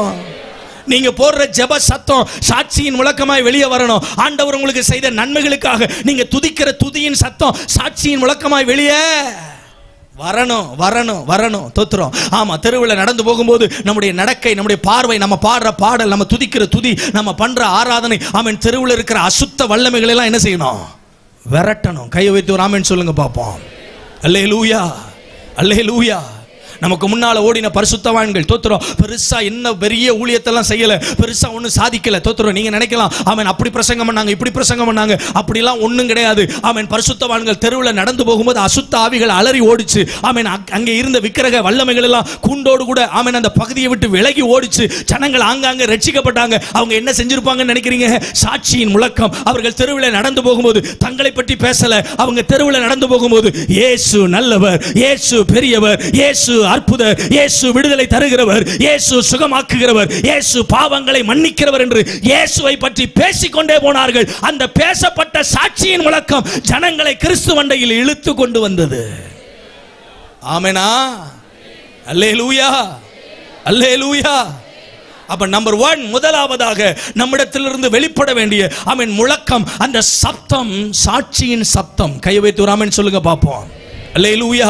சாட்சியின் முழக்கம், துதியின் முழக்கம், அதுதான் நம்முடைய வாழ்க்கையில இன்றைக்கு முதலாவதாக நம்ம வெளிப்படுத்தப்பட வேண்டிய ஆமென் கொடுக்கப்பட வேண்டிய ஒரு சப்தமாக இருக்கிறது. இரண்டாவது ஒரு சப்தம் ஆமென் கர்த்தருக்கு ஸ்தோத்திரம், யோவானிடத்திலிருந்து வந்த ஒரு சப்தம். யோவான் சுவிசேஷ புத்தகம் 1ஆம் அதிகாரம் 29 ஆமென் 36 2 வசனங்களை எனக்காக வாசிக்கும்படி அன்பாய் கேட்கிறேன். யோவான் சுவிசேஷ புத்தகம் 1ஆம் அதிகாரம் 29வது வசனத்தையும் 36வது வசனத்தை எனக்காக வாசிங்க. வாசிங்க. மறுநாளிலே யோவான் இயேசுவை தன்னிடத்தில் வரக்கண்டு, இதோ உலகத்தின் பாவத்தை சுமந்து தீர்க்கிற தேவ ஆட்டுக்குட்டி. 36வது வசனம், இயேசு நடந்து போகிறதை அவன் கண்டு இதோ தேவ ஆட்டுக்குட்டி என்றான். தேவ ஆட்டுக்குட்டி என்றான். அவன் அப்படி சொன்னதை அவ்விரண்டு சீஷரும் கேட்டு இயேசுவுக்கு பின் சென்றார்கள். ஒரு அலையில சொல்லுங்க பாப்போம். நான் சொல்லுவேன், இந்த சத்தம் எழுப்புதலின் சத்தம். என்ன சத்தம்? எழுப்புதலின் சத்தம். இல்ல அப்படின்னா எக்கால சப்தம். கையை வைத்து ஒரு அலையில சொல்லுங்க பாப்போம். எக்கால சப்தம், எக்கால சத்தம். தோத்திரம். இந்த எழுப்புதலின் சத்தம் ஆமென் எக்கால சப்தமாக தொனிக்க வேண்டும். யோவான் இடத்துல இந்த சத்தம் தொனித்தது. ஆமா, முதல்ல சொல்றாரு, இதோ உலகத்தின் பாவத்தை சுமந்து தீர்க்கிற தேவ ஆட்டுக்குட்டி, தேவ ஆட்டுக்குட்டி. தோத்திரம். ஆமென். அதுக்கு பின்னால கீழே இன்னொரு இடத்துல சொல்றாரு, இயேசுவை பார்த்துட்டு அவர் சொல்றாரு, இதோ தேவ ஆட்டுக்குட்டி என்றான். அவன் அப்படி சொன்னதை அவ்விரண்டு சீஷர்களும் ஆமென் தோத்திரம் யாக்கோபும் யோவானும் கேட்டுட்டு அவருக்கு பின் சென்றார்கள். கை வைத்து ஒரு ஆமென் சொல்லுங்க பாப்போம். அல்லேலூயா, அல்லேலூயா. இந்த இந்த இந்த எக்கால சத்தம் என்பதும் எழுப்புதலின் சத்தம் என்பதும் தோத்திரம் எச்சரிப்பின் சத்தமாக என்ன செய்ய வேண்டும்? கேட்க வேண்டும். எப்பொழுதுமே யுத்தத்திற்கு ஆயத்தமாகும் போது அந்த யுத்தத்திற்கு முன்னால ஒரு எக்கால சத்தம் துணிக்கும். அந்த எக்கால சத்தம் எதுக்குன்னா, ஒரு மாபெரும் யுத்த களத்துல நம்ம போய் யுத்தம் பண்ண போகிறோம். அதற்கு நீங்கள் என்ன செய்ய வேண்டும்? ஆயத்தமாக வேண்டும். இங்கே இயேசுவை அறிமுகப்படுத்துகிறான். அப்படி ஆயத்தப்படுத்துவதற்கான ஒரு அறிமுக சத்தத்தை தான் அன்னைக்கு தோத்திரம் அந்த யோவான் ஸ்நானகன் கொடுத்தான். இதோ உலகத்தின் பாவத்தை சுமந்து தீர்க்கிற தேவாட்டுக்குட்டி. இதையே அப்படியே மத்தேயு 3வது அதிகாரத்துக்கு நீங்க வந்தீங்கன்னா 8வது வசனத்திலிருந்து நீங்க படிச்சு பாருங்க. கர்த்தருக்கு ஸ்தோத்திரம். அந்த இந்த உலகத்தின் பாவத்தை சுமந்து தீர்க்கிற தேவ ஆட்டுக்குட்டி உங்களை சந்திக்கிறது. இயேசுவை ஆமென் தேவ ஆட்டுக்குட்டி என்று சொல்லும்போது, இயேசுவை நல்ல மேய்ப்பனாக காட்டும்போது, நல்ல ஒரு தேவ மனிதனாக, பரிசுத்தவானாக, இரட்சகராக, பரலோகத்திற்குரியவராக, பரலோகத்திலே கொண்டு போய் நம்மை சேர்க்கக்கூடிய அந்த மேசியாவாக யோவான் காட்டும்போது, அவருடைய சத்தத்தை கேட்டவர்கள், இயேசுவை அறிந்து கொண்டவர்கள் இயேசுவுக்கு பின் சென்றார்கள். கையை வைத்து ஒரு ஆமென் சொல்லுங்க. அல்லேலூயா, அல்லேலூயா. ஐயா, இன்னைக்கு கர்த்தருடைய சமூகத்திலிருந்து வரக்கூடிய சப்தம் ஆமென் நம்மிடத்திலிருந்து தொனிக்கக்கூடிய அந்த சப்தம் ஆமென் தேவ ஜனங்களை தேவன் பக்கமாக என்ன செய்ய வேண்டும்? திருப்ப வேண்டும், திருப்ப வேண்டும், ஆயத்தப்படுத்த வேண்டும். தோத்திரம். இயேசு வர்றாரு. ஆமென் தோத்திரம். இந்த இடத்துல அவருடைய அவர் மனுக்குலத்துடைய பாவங்களை மன்னிக்கிற ஆமென் பரிசுத்தமான ஆட்டுக்குட்டி. ஆமென் ஒரே பேரான ஆண்டவராகிய இயேசு, ஒரே பேரான பிதாவாகிய தேவனிடத்திலிருந்து வந்த ஒரே பேரான குமாரனாகிய இயேசு கிறிஸ்து தன்னுடைய விலையேறப்பட்ட இரத்தத்தினாலே ஆமென் ஜனங்களை ரட்சிக்க வந்திருக்கிறார். அவர் இதோ அவர்தான் இவர் என்று சொல்லி அறிமுகப்படுத்தும் போது ஜனங்கள் பாவ உணர்வு அடைந்து பாவ மன்னிப்புக்கென்று விடுதலையை பெற்றுக் கொள்வதற்கு இயேசுவுக்கு பின் சென்றார்கள். மத்தேயு 3வது அதிகாரத்துல இதே யோவான் ஸ்நானகன் இன்னும் கொஞ்சம் வித்தியாசமா ஆண்டவராய் இயேசுவை அறிமுகப்படுத்துகிறார். வாசிங்க பார்க்கலாம். யாராவது ஒருத்தர் 3வது அதிகாரம் 8வது வசனத்திலிருந்து வாசிங்க பாப்போம். மனம் திரும்புதலுக்கு ஏற்ற கனி கொடுங்கள். ஆபிரகாம் எங்களுக்கு தகப்பன் என்று உங்களுக்குள்ளே சொல்லிக்கொள்ள நினையாதிருங்கள். தேவன் இந்த கல்லுகளினாலே ஆபிரகாமுக்கு பிள்ளைகளை உண்டு பண்ண வல்லவராயிருக்கிறார் என்று உங்களுக்கு சொல்லுகிறேன். இப்பொழுதே கோடாரியானது மரங்களின் வேரருகே கவனிக்கணும். இயேசுவை அறிமுகப்படுத்தும் போது யோவான் சுவிசேஷ புஸ்தகத்துல யோவான் ஸ்நானகன் அறிமுகப்படுத்தினான், இதோ உலகத்தின் பாவத்தை சுமந்து இருக்கிற தேவ ஆட்டுக்குட்டி, பாவ விமோச்சனத்துக்காக இந்த உலகத்துக்கு அனுப்பப்பட்ட தேவ ஆட்டுக்குட்டி. இந்த பாவ விமோச்சனத்தை பெற்றுக்கொள்ள போகிற நீங்கள் உங்க வாழ்க்கையில தேவ ஆட்டுக்குட்டியை எப்படி நீங்க பார்க்கணும் அப்படின்னா, ஆமென் தோத்திரம். யோவான் சுவிசேஷம் யோவான் ஸ்நானகன் இந்த மத்தேயு சுவிசேஷத்துல சொல்லும்போது சொல்றாரு, கோடாரியானது, வாசிங்கமா, கோடாரியானது மரங்களின் வேரருகே வைத்திருக்கிறது, மரங்களின் வேரருகே வைக்கப்பட்டிருக்கிறது. ஆகையால் நல்ல கனி கொடா மரம் எல்லாம் வெட்டுண்டு அக்கினியிலே போடப்படும். மனம் திரும்புதலுக்கென்று நான் ஜலத்தினால் உங்களுக்கு ஞானஸ்நானம் கொடுக்கிறேன். எனக்கு பின் வருகிறவரோ என்னிலும் வல்லவராயிருக்கிறார். அவருடைய பாதரட்சிகளை சுமக்கிறதற்கு நான் பாத்திரன் அல்ல. அவர் பரிசுத்த ஆவியினாலும் அக்கினியினாலும் உங்களுக்கு ஞானஸ்நானம் கொடுப்பார். தூற்றுக்கூடை அவர் கையில் இருக்கிறது.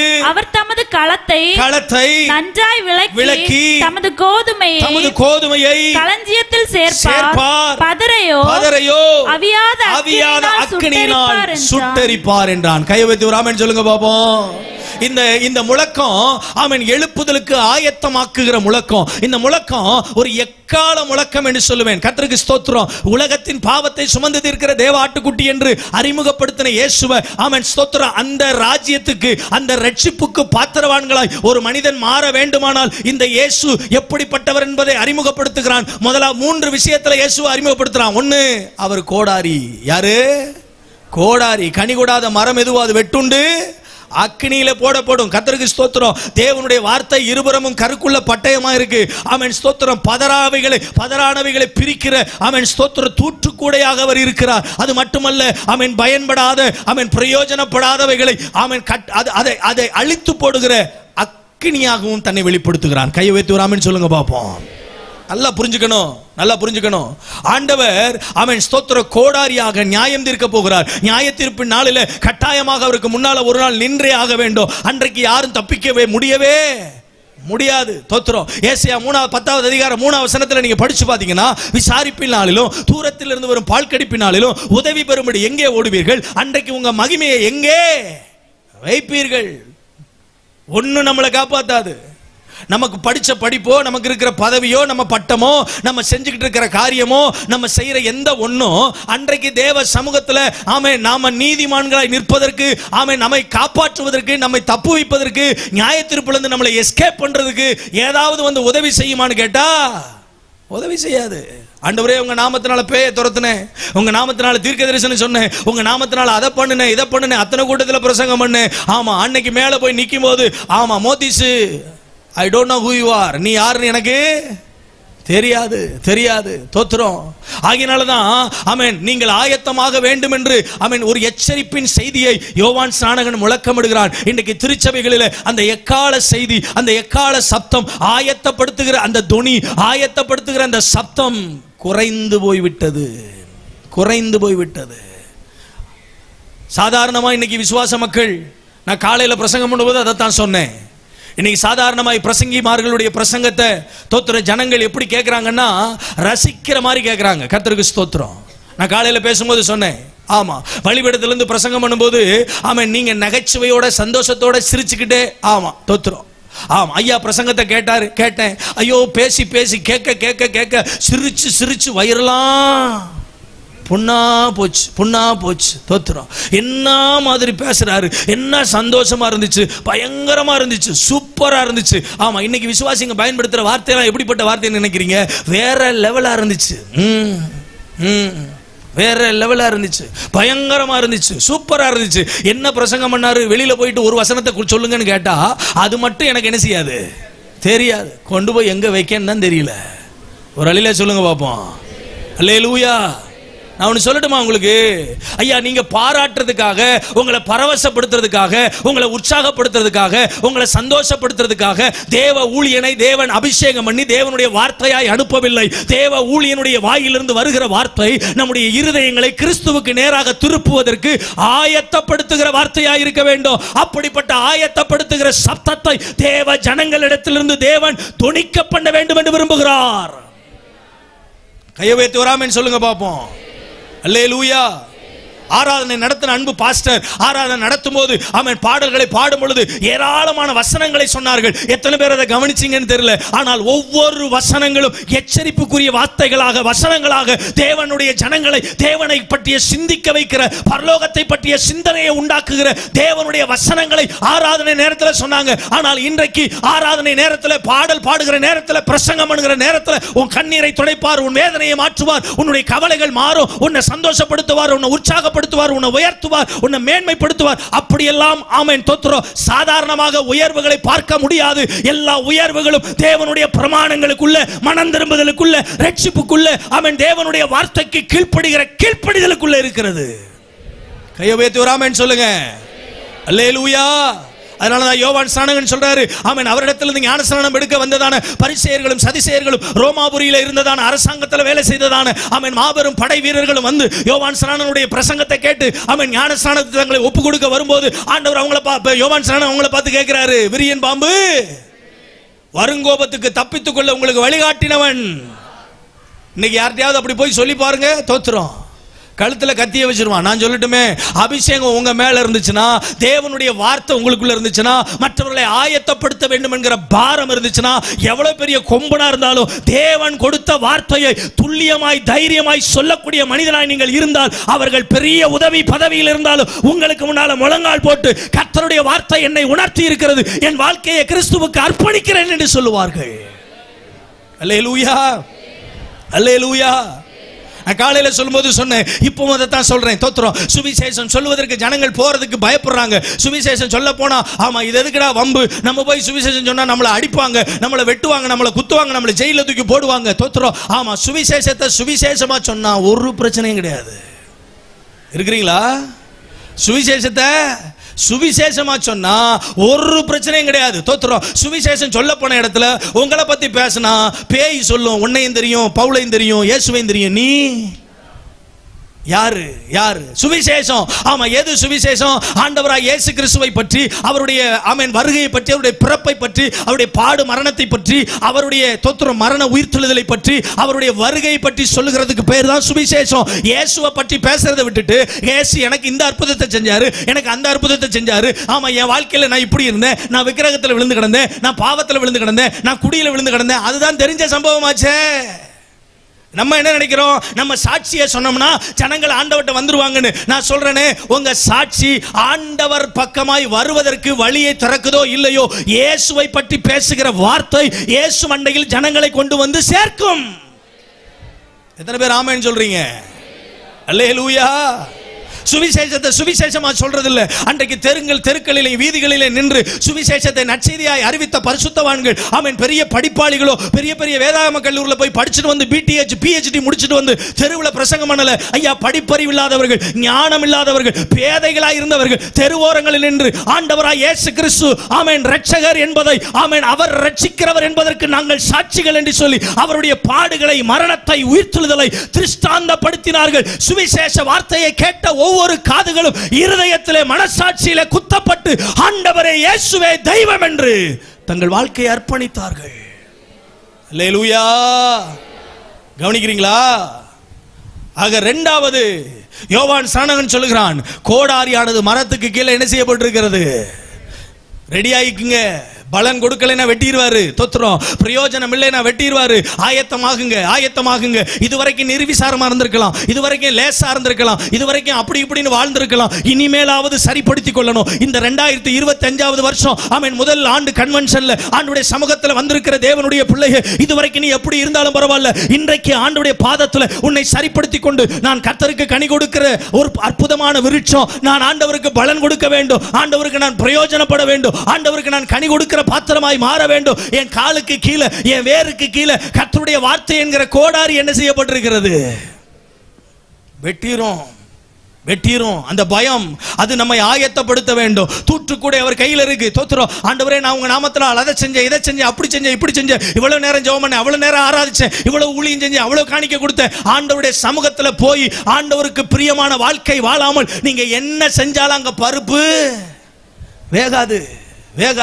தூற்று கூட அவர் கையில் இருக்கும். ஆமென். மணி தனியா, பதர் தனியா என்ன செஞ்சிருவாரு? பிரிச்சிருவாரு. கர்த்தருக்கு ஸ்தோத்திரம். ஆமென். அது மட்டுமல்ல, ஆமென், வேதம் சொல்லுகிறது. ஆமா, யோவான் அந்த மத்தேயு சுவிசேஷத்துல 3வது அதிகாரத்துல பவுல் யோவான் அப்போஸ்தலன் சொல்லும்போது, யோவான் ஸ்நானகன் சொல்லும்போது சொல்றாரு, ஆமென், ஸ்தோத்திரம். அவன் தூற்றுக்கூட அவர் கையில் இருக்கிறது. அவர் தமது களத்தை நன்றாய் விளக்கி தமது கோதுமையை களஞ்சியத்தில் சேர்ப்பார், பதரையோ அவியாத அக்கினியில் சுட்டரிப்பார். தோத்துறோம். பதற அப்படியெல்லாம் விட்டுற மாட்டார். கர்த்தருக்கு ஸ்தோத்திரம். ஆமா, பதற அப்படியெல்லாம் என்ன செய்ய மாட்டாரு? விட்டுற மாட்டார். ஆமா, தோத்துறோம். அது எப்படியாவது போய் இருந்துக்கிறட்டும். ஆமா, கொஞ்சம் வாய்ப்பு கொடுப்போம், கொஞ்ச நாள் கழிச்சு அப்புறம் பாத்துக்கலாம், அப்படிலாம் வாய்ப்பு இல்ல. பிரிச்சுட்டாருன்னா அடுத்து பதருக்கு இந்த உலகத்துல இடமே இல்ல. ஆகினால கர்த்தருக்கு கனி கொடுக்க வேண்டும் என்கிற ஆயத்தத்தின் சத்தம், எக்காலத்தின் சத்தம், ஆமென், திருச்சபைகளில் என்ன செய்யப்பட வேண்டும்? துணிக்க வேண்டும். தோத்திரம். முதல்ல துதியின் முழக்கம், ஆமென், சாட்சியின் முழக்கம் நம்மிடத்திலிருந்து துணிக்கப்பட வேண்டும். இரண்டாவது எக்கால சத்தமாய் எழுப்புதலின் சத்தம், ஆயத்தத்தின் சத்தம் நம்மிடத்திலிருந்து என்ன செய்ய வேண்டும்? துணிக்க வேண்டும். மூன்றாவது ரொம்ப முக்கியமான ஒரு சத்தம், ஆமென், யோவானிடத்திலிருந்து துணித்த ஒரு சத்தம். மத்தேயு சுவிசேஷம் 3ஆம் அதிகாரம் 1வது வசனம் 2வது வசனம். அந்நாட்களில் யோவான் ஸ்நானகன் யூதேயாவின் வனாந்திரத்தில் வந்து மனம் திரும்புங்கள், பரலோக ராஜ்யம் சமீபித்திருக்கிறது என்று பிரசங்கித்தான். கை வைத்து ஒரு ஆமென் சொல்லுங்க பாப்போம். மூணாவது, ஆமென், யோவான் ஸ்நானகத்திலிருந்து வந்ததான சத்தம், ஆமென், வனாந்தரத்திலிருந்து கூப்பிடுகிறவனுடைய சத்தமாய் இருக்கிறேன் என்று சொன்னவன் அவன் தொனித்த முழங்கின மூன்றாவது மிக முக்கியமான சத்தம், ஆமென், மனம் திரும்புங்கள், பரலோக ராஜ்யம் சமீபமாயிருக்கிறது. மனம் திரும்புங்கள், பரலோக ராஜ்யம் சமீபமாயிருக்கிறது. நான் சொல்லுவேன், இந்த சத்தம் ஒரு ஜாமக்காரனின் சத்தம். கையை வைத்து ஒரு ஆமென் சொல்லுங்க பாப்போம். அல்லேலூயா. இது இயேசுவின் வருகையை அறிவிக்கும் ஒரு சத்தம். இயேசு வரப்போகிறார், அவருடைய ராஜ்யம் பூமியில் எழும்ப போகிறது, அவருடைய ராஜ்யம் சீக்கிரம் வரப்போகிறது, அவர் மத்திய ஆகாயத்தில் மணவாளனாகிய இயேசுவாய் வெளிப்பட போகிறார். ஆகவே சபையே, நீ ஆயத்தமாக, மனம் திரும்புங்கள், பரலோக ராஜ்யம் சமீபத்திருக்கிறது. கர்த்தருக்கு ஸ்தோத்திரம்.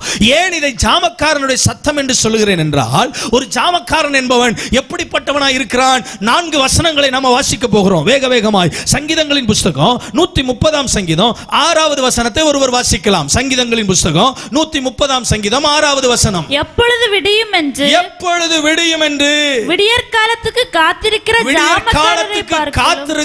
ஜாமக்காரனை போல அதிகமாய் என் ஆத்துமா ஆண்டவருக்கு காத்திருக்கிறது. சங்கீதக்காரன் பாடுறார், விடியற் காலத்து வெளுப்புக்காக ஒரு ஜாமக்காரன் எப்படி காத்திருக்கிறானோ அத போல என் ஆத்துமா ஆண்டவருடைய, ஆமென், ஸ்தோத்திர வருகைக்காக என்ன செய்திருக்கிறது?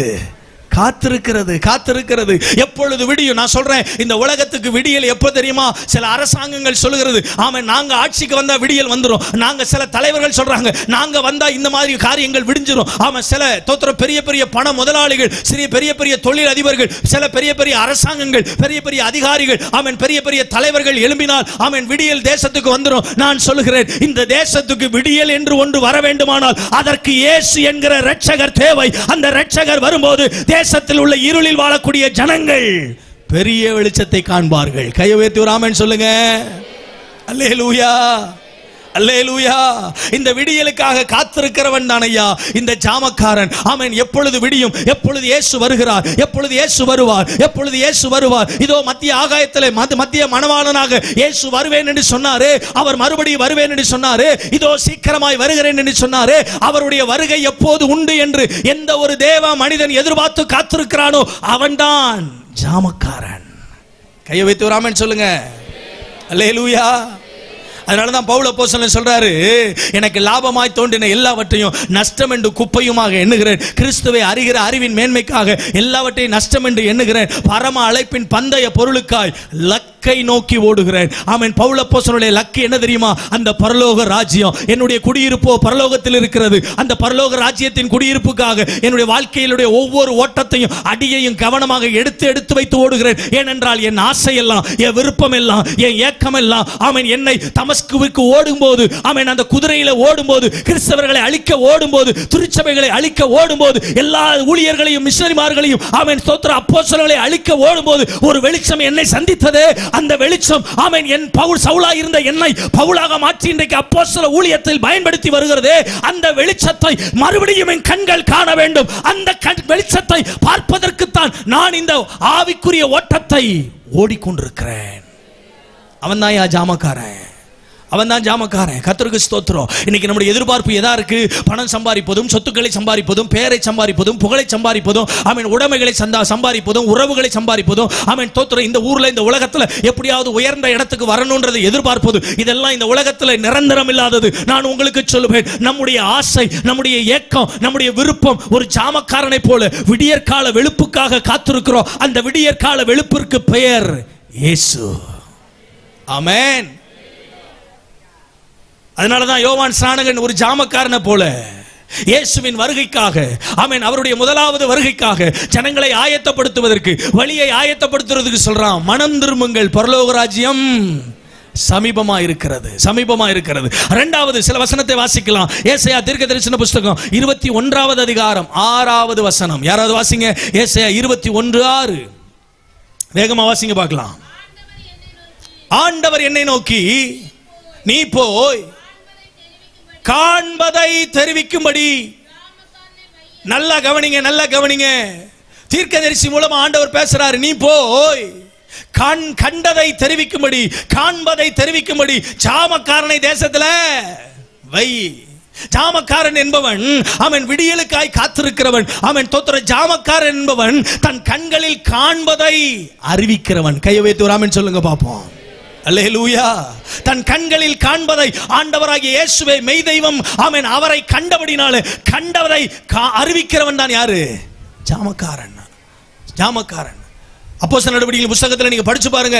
பேதுரு 11 பேரோட எழும்பி நின்று பிரசங்கம் பண்றார். அவருடைய பிரசங்கத்தில் அவன் நிறைய விஷயங்களை சொல்லிட்டே வரும்போது கடைசியில் சொல்றாரு, நீங்கள் கொன்ற இயேசுவை, நீங்கள் சிலுவையில தொங்க வைத்த இயேசுவை, சிலுவையில மரணிக்க வைத்த இயேசுவுக்கு, ஆமென், அவர் மரித்தார், 3ஆம் நாள் உயிரோடு கூட எழுந்தார். அவர் உயிரோடு எழுந்ததற்கு யார்தான் சாட்சிகள்?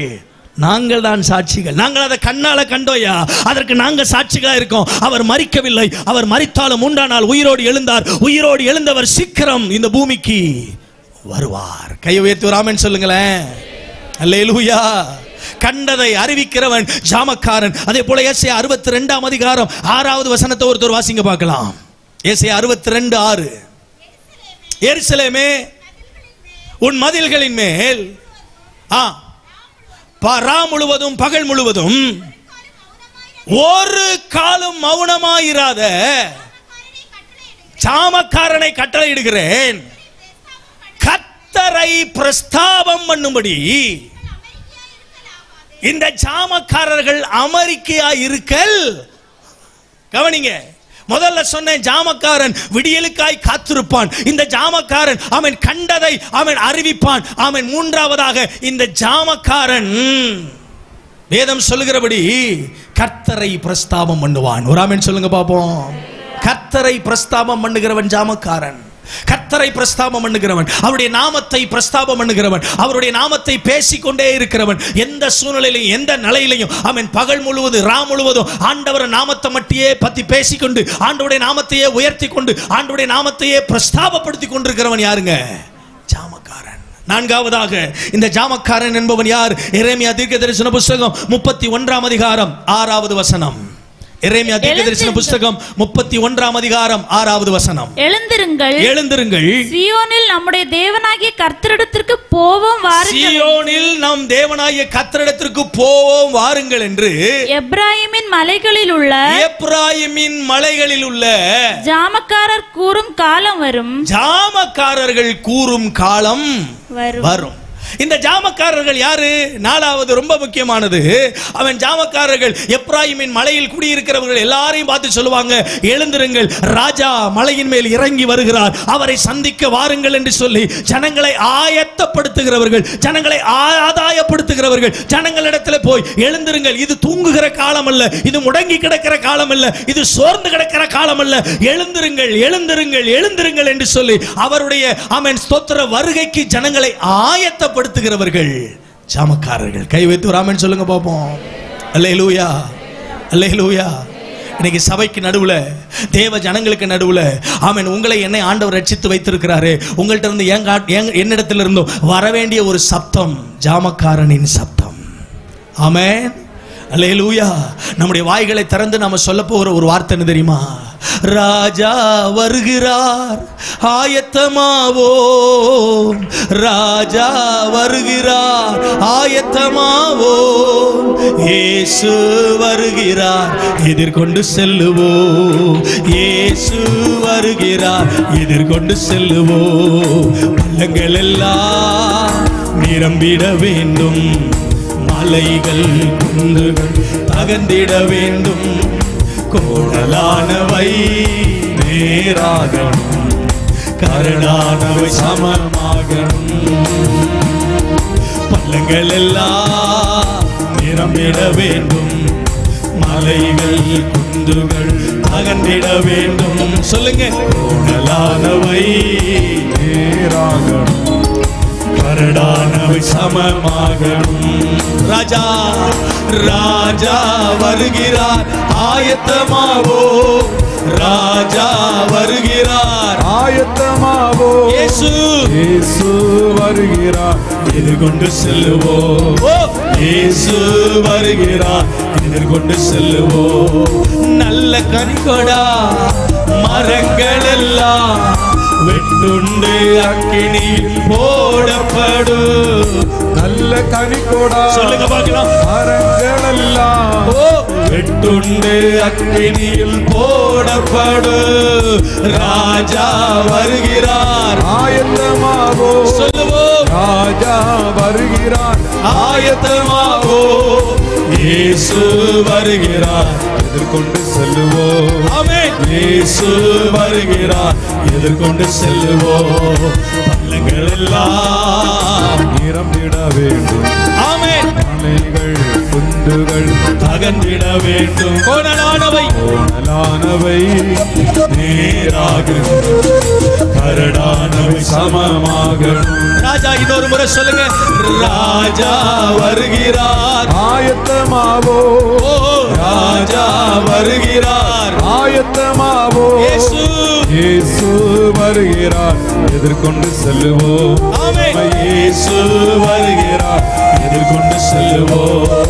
ராஜா வருகிறார், ஆயத்தம், ரெண்டு கையை உயர்த்தி சொல்லுங்க பார்க்கலாம். ராஜா வருகிறார், ஆயத்தமாவோ, இயேசு வருகிறார், எதிர்கொண்டு செல்லுவோம். சொல்லுங்க, இயேசு வருகிறார், எதிர்கொண்டு செல்லுவோம். இன்னொரு முறை, ராஜா வருகிறார், ஆயத்தமாவோ, ராஜா வருகிறார், ஆயத்தமாவோ, இயேசு இயேசு வருகிறார், எதிர்கொண்டு செல்லுவோம், இயேசு வருகிறார், எதிர்கொண்டு செல்லுவோம். ஹல்லேலூயா ஹல்லேலூயா. ஐயா, இன்றைக்கு இருக்கிற திருச்சபை நடுவில் இருந்து துணிக்கப்பட வேண்டிய 3 சத்தம். ஒன்று, கர்த்தருக்கு ஸ்தோத்திரம், ஆமென், மனம் திரும்புதலின் சத்தமாகிய அந்த அந்த அந்த துதியின் சத்தம், அந்த சாட்சியின் முழக்கத்தை நாம் கொடுக்க வேண்டும். இரண்டாவதாக, கர்த்தருக்கு ஸ்தோத்திரம், ஆமென், வேதத்திலே சொல்லப்பட்டது போல ஆமென் எக்கால சத்தம், எழுப்புதலின் சத்தத்தை நாம் கொடுக்க வேண்டும். மூன்றாவதாக, ஆமென், ஜாமக்காரனின் சத்தம். ராஜா வருகிறார், ஆயத்தமாகுங்கள், மணவாளன் இயேசு வருகிறார், ஆயத்தமாகுங்கள், மணவாட்டியாகிய திருச்சபையை உங்களை ஆயத்தப்படுத்திக் கொள்ளுங்கள் என்று சொல்லி அந்த ஜாமக்காரனின் சத்தம். விடியற் காலத்திற்காக, விடியற் கால வெளுப்புக்காக காத்திருக்கிறவன், கண்டதை ஆமென் அப்படியே அறிவிக்கிறவன். ஆமென். கர்த்தருக்கு ஸ்தோத்திரம். கர்த்தரை பிரஸ்தாபப்படுத்துகிறவன், ஆண்டவருடைய ராஜ்யத்தின் வருகைக்காக, ஆமென், தேவனுடைய ராஜ்யத்தை தேவனுடைய ஜனங்களுக்கு நடுவிலே நிறுவுவதற்கு, ஆமென், மலையின் மேல் ராஜா வருகிறார் என்கிற அந்த செய்தியை ஜனங்களுக்கு ஆயத்தப்படுத்துகிற செய்தியாக சொல்லுகிறவனுடைய சத்தத்தை திருச்சபை துணிக்க வேண்டும். கையை வைத்து ஒரு ஆமென் சொல்லுங்க பாப்போம். ஆண்டவர் இன்னைக்கு உங்களை என்னை ஏன் சபையில வச்சிருக்கிறார் தெரியுமா? ஆமென். யோவான் ஸ்நானகனை போல, ஆமென், அந்த முழக்கத்தை கொடுப்பதற்கு, அந்த முழக்கத்தை கொடுப்பதற்கு, அந்த சாட்சியின் முழக்கத்தை ஏற்படுத்துவதற்கு, ஆமென், ஸ்தோத்திரம், ஆமென், அந்த இடத்துல அந்த எழுப்புதலின் முழக்கம், அந்த எக்கால முழக்கத்தை கொடுப்பதற்கு, அது மட்டுமல்ல ஜாமக்காரனின் முழக்கத்தை கொடுப்பதற்கு. எத்தனை பேர் அந்த முழக்கத்தை உங்கள்கிட்ட இருந்து துணிக்க பண்ணணும்னு நினைக்கிறீங்க? ஆமென். ஆண்டவர்கிட்ட சொல்ல போற, ஆண்டவரே, யோவான் ஸ்நானகனை போல எங்களையும் என்ன செய்யுங்க, இந்த கடைசி காலத்துல பயன்படுத்துங்க ஆண்டவரே.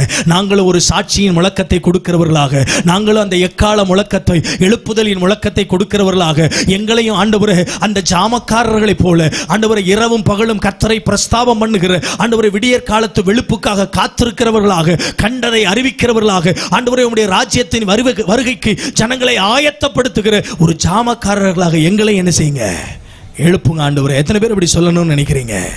ஆமென்.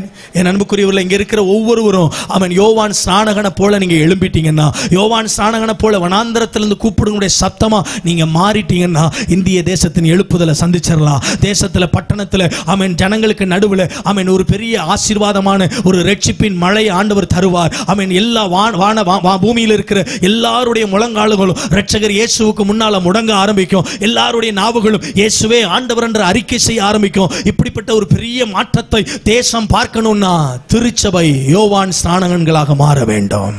யோவான் ஸ்நானகன்களாக மாற வேண்டும். தேவனுடைய பிள்ளைகள் யோவான் ஸ்நானகன்களாக மாற வேண்டும். ஆமென். எழுப்புதலின் முழக்கத்தை கொடுக்கிறவர்களாக மாற வேண்டும். ஜாமக்காரர்களின் முழக்கத்தை கொடுக்கிறவர்களாக மாற வேண்டும். சாட்சியின் முழக்கத்தை கொடுக்கிறவர்களாக மாற வேண்டும். எத்தனை பேர் சொல்ல போறீங்க, ஆண்டவரே, அந்த துதியின் முழக்கம் என்னிடத்திலிருந்து ஆரம்பிக்கட்டும், ஆண்டவரே, அந்த எழுப்புதலின் முழக்கம் என்னிடத்திலிருந்து ஆரம்பிக்கட்டும், ஆண்டவரே, இந்த ஜாமக்காரனின் முழக்கம் என்னிடத்திலிருந்து ஆரம்பிக்கட்டும். என்னிடத்திலிருந்து ஆரம்பிக்கிற அந்த முழக்கம் எங்கள் பட்டணத்தை அசைக்கட்டும், எங்கள் ஜனத்தை அசைக்கட்டும், ஆண்டவருடைய வருகைக்கு ஜனங்களை ஆயத்தப்படுத்தட்டும். எத்தனை பேர் என் கூட சேர்ந்து ஜெபிக்கலாம் நினைக்கிறீங்க? இருக்கிற இடத்துல அப்படி எழும்பி நின்று, ஆண்டவரே, எங்களை ஒரு யோவான் ஸ்நானகன்களாக பயன்படுத்தும். எங்க மேல அந்த யோவான் ஸ்நானகனுக்குரிய, ஆண்டவரே, அபிஷேகத்தை வையும். ஆண்டவரே, ராஜாக்களுக்கு முன்பாக, அதிபதிகளுக்கு முன்பாக, ஆண்டவரே, அதிகாரிகளுக்கு முன்பதாக, பணம் படைத்தவர்களுக்கு முன்பாக, உயர்ந்தவர்களுக்கு முன்பாக. கர்த்தருக்கு ஸ்தோத்திரம். எல்லா கண்களை மூடி வேடிக்கை பார்க்கிற இடம் இல்லம்மா இது, சிரிக்கிற இடம் இல்லை இது. தெய்வ பயத்தோட எழும்பி நின்று கர்த்தருக்கு ஸ்தோத்திரம். எல்லாரும் சொல்ல போற, ஆண்டவரே, இந்த கடைசி கால திருச்சபைக்கு என்னை ஒரு யோவான் ஸ்நானகனாக எழுப்பும் ஆண்டவரே. இந்த கடைசி கால திருச்சபைக்கு என்னை ஒரு யோவான் ஸ்நானகனின் சத்தமாக மாற்றும் ஆண்டவரே. வனாந்தரத்திலிருந்து கூப்பிடுங்களுடைய சத்தமாக, ஆமென், தோத்திரம், என்னுடைய துதியின் முழக்கம் மாறட்டும் ஆண்டவரே. என்னுடைய எழுப்புதலின் முழக்கம், எக்கால முழக்கம் மாறட்டும் ஆண்டவரே. ஒரு ஜாமக்காரனுடைய சத்தமாய் என் சத்தம் மாறட்டும் ஆண்டவரே. என்னுடைய ஜெபம் ஒரு ஜாமக்காரனின் ஜெபமாய் மாறட்டும். என்னுடைய ஆராதனை ஒரு ஜாமக்காரனின் ஆராதனையாய் மாறட்டும். என்னுடைய சுவிசேஷ வார்த்தைகள் ஒரு ஜாமக்காரனுடைய வார்த்தையாய் மாறட்டும். எல்லாரும் கண்களை மூடி, எல்லாரும் கண்களை மூடி இருக்கடத்துல அப்படியே ஜெபம் பண்ணுங்க. ஆண்டவரே, யோவான் ஸ்நானகனை தெரிந்தெடுத்தீரே, யோவான் ஸ்நானகனுக்குள்ள விசேஷித்த அபிஷேகத்தை வைத்தீரே. ஆண்டவரே, யோவான் ஸ்நானகனுக்கு விசேஷித்த கிருபைகளை தந்தீரே. உன்னதத்திலிருந்து உண்டான ஒரு அருணோதயம் என்று யோவான் ஸ்நானகனை அழைத்து பயன்படுத்தினீரே. இந்த கடைசி கால திருச்சபைக்கு என்னையும் ஒரு அருணோதயமாய் எழுப்புவீராக. வாய்களை திறந்து கேளுங்க. என்னை ஆண்டவரே அப்படி நீங்க பயன்படுத்துங்கப்பா. என் ஜெபங்கள் அப்படிப்பட்டதா மாறட்டும், என் ஊழியம் அப்படிப்பட்டதா மாறட்டும், என்னுடைய அழைப்பு அப்படிப்பட்டதா மாறட்டும், எனக்குள்ள இருக்கிற அபிஷேகம் அப்படிப்பட்டதா மாறட்டும். எனக்கு அதுக்கு வேண்டிய கிருபையை தாங்க ஆண்டவரே, அதற்கு வேண்டிய துடிப்பை தாருங்க ஆண்டவரே, அதற்கு வேண்டிய அபிஷேகத்தை தாருங்க ஆண்டவரே, அதற்கு வேண்டிய கிருபா வரங்களை எனக்கு தாங்க ஆண்டவரே, அதற்கு வேண்டிய துணிச்சலை எனக்கு தாருங்க ஆண்டவரே. கேளுங்க, வாயை திறந்து கேளுங்க, வாயை திறந்து கேளுங்க. சும்மா ஆரவாரம் பண்ணாம வாயை திறந்து ஜெபத்தோட கேளுங்க. இந்த கன்வென்ஷன் கூட்டத்தை முடிச்சிட்டு வெளியே போகும்போது வந்த மேரி அல்ல, வந்த மேனி அல்ல. 5 நாட்களுக்கு முன்னால ஆரம்பிக்கும் போது எப்படி இருந்தோமோ அப்படியே அல்ல. இந்த கூட்டத்தை முடிச்சு போகும்போது என்னுடைய வாழ்நாளிலே எனக்கு ஒரு திருப்பு முனையை உண்டாக்கின கூட்டமாக இந்த கூட்டம் மாறட்டும். என் ஊழியத்தின் தரத்தை மாற்றின ஒரு கூட்டமாக, என் அழைப்பையும் அபிஷேகத்தையும் புரிந்து கொண்டு அதிலே நான் பயணிக்கிற, என்னை களத்தில் பயன்படுத்துகிற ஒரு கூட்டமாக வாலிப பிள்ளைங்க சொல்லுங்க, சகோதரிகள் சொல்லுங்க, ஆண்டவரே யோவான் ஸ்நானகனை போல, ஒரு எலியாவை போல ஆவியிலே பலன் கொண்டவனாய், ஆவியிலே பலன் கொண்டவனாய், ஆவியிலே வைராக்கியம் கொண்டவனாய், ஆவியிலே தெளிவு உண்டவனாய், ஆவியிலே தரிசனம் கொண்டவனாய் என்னுடைய சத்தம் மாறட்டும், என் சத்தம் மாறட்டும், என் ஊழியத்தின் தொனி மாறட்டும், என் ஜெபத்தின் தொனி மாறட்டும், என் ஆராதனையின் தொனி மாறட்டும். வாய்களை திறந்து கேட்பீர்கள் என்று சொன்னால் இன்னைக்கு ஆண்டவர் விசேஷித்த விதமாய் உங்க மேல தம்முடைய மகிமையான அக்கினியை வைக்கிறார். உங்க மேல மகிமையான அக்கினியை வைக்கிறார். எந்த இடத்துல பயந்தீங்களோ, எந்த இடத்துல ஒடுங்கி போனீங்களோ, எந்த இடத்துல சோர்ந்து போய் முடங்குனீங்களோ, எந்த விதத்துல உங்களால ஜெபிக்க முடியாம தளர்ந்தீங்களோ, தடுமாறினீங்களோ, அந்த இடத்துல கர்த்தர் தம்முடைய தெய்வீகமான அபிஷேகத்தை உங்க மேல வச்சு உங்களை பலப்படுத்த போகிறார். உங்கள் நாவுகளிலே தேவனுடைய அக்கினி எழும்பி வருகிறது. உங்கள் நாவுகளிலே தேவனுடைய அக்கினி வந்து இறங்கி வருகிறது. உங்கள் நாவுகளை தேவனுடைய அக்கினி தொடுகிறது. உங்கள் சிந்தைகளை தேவனுடைய அக்கினி தொடுகிறது. உங்கள் உணர்வுகளை தேவனுடைய அக்கினி தொடுகிறது. இதுவரைக்கும் இருந்த மாதிரி இனி நீங்க இருக்க போகிறது இல்லை. இனி வித்தியாசமான காரியங்களை செய்யும்படி, வித்தியாசமான ஊழியங்களை செய்யும்படி, வித்தியாசமான ஜெபங்களை ஏறெடுக்கும்படி ஒரு விசேஷமான அக்கினி, ஒரு விசேஷமான அபிஷேகம் முன்னால பின்னால ஆமென் பின் பகுதியில் இருக்கிற சகோதரர்கள் சகோதரிகள் ஆமென் எல்லார் மேலையும் அந்த விசேஷமான அக்கினி இப்பொழுது இறங்கி வருகிறது, இறங்கி வருகிறது, இறங்கி வருகிறது. ஆமென் ராஜாவை அறிவிக்கிற, ராஜாவுக்கு ஜனத்தை ஆயத்தப்படுத்துகிற விசேஷ அபிஷேகம் இப்பொழுது வானம் திறக்கப்பட்டு மகிமையாய்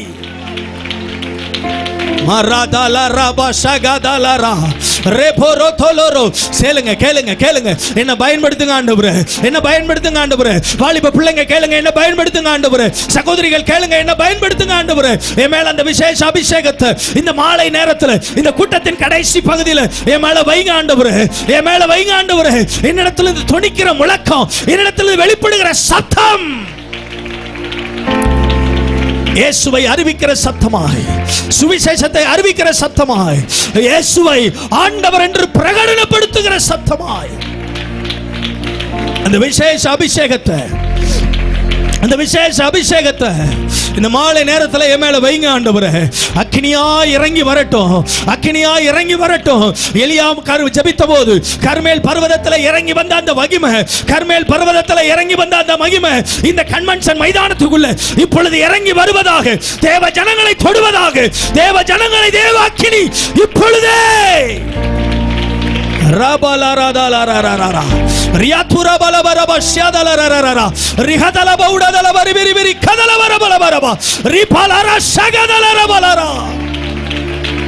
விடாதீங்க விடாதீங்க விடாதீங்க விடாதீங்க விடாதீங்க. எல்லார் மேலையும் அந்த அக்கினி வந்து இறங்கட்டும், அந்த அக்கினி வந்து இறங்கட்டும். எல்லா தடைகள் விலகட்டும், எல்லா பலவீனங்கள் விலகட்டும், எல்லா முடக்கி வச்ச ஆவிகள், எல்லா நிர்விசாரத்தின் ஆவிகள், எல்லா பின்மாற்றத்தின் ஆவிகள் இயேசுவின் நாமத்தில் விலகட்டும் விலகட்டும் விலகட்டும். ஒரு அக்கினி, பரிசுத்தப்படுத்துகிற அக்கினி, சுத்திகரிக்கிற அக்கினி, பலப்படுத்துகிற அக்கினி, பயன்படுத்துகிற அக்கினி சபைய கூடாரத்தை அவன் நிரப்புவதாக.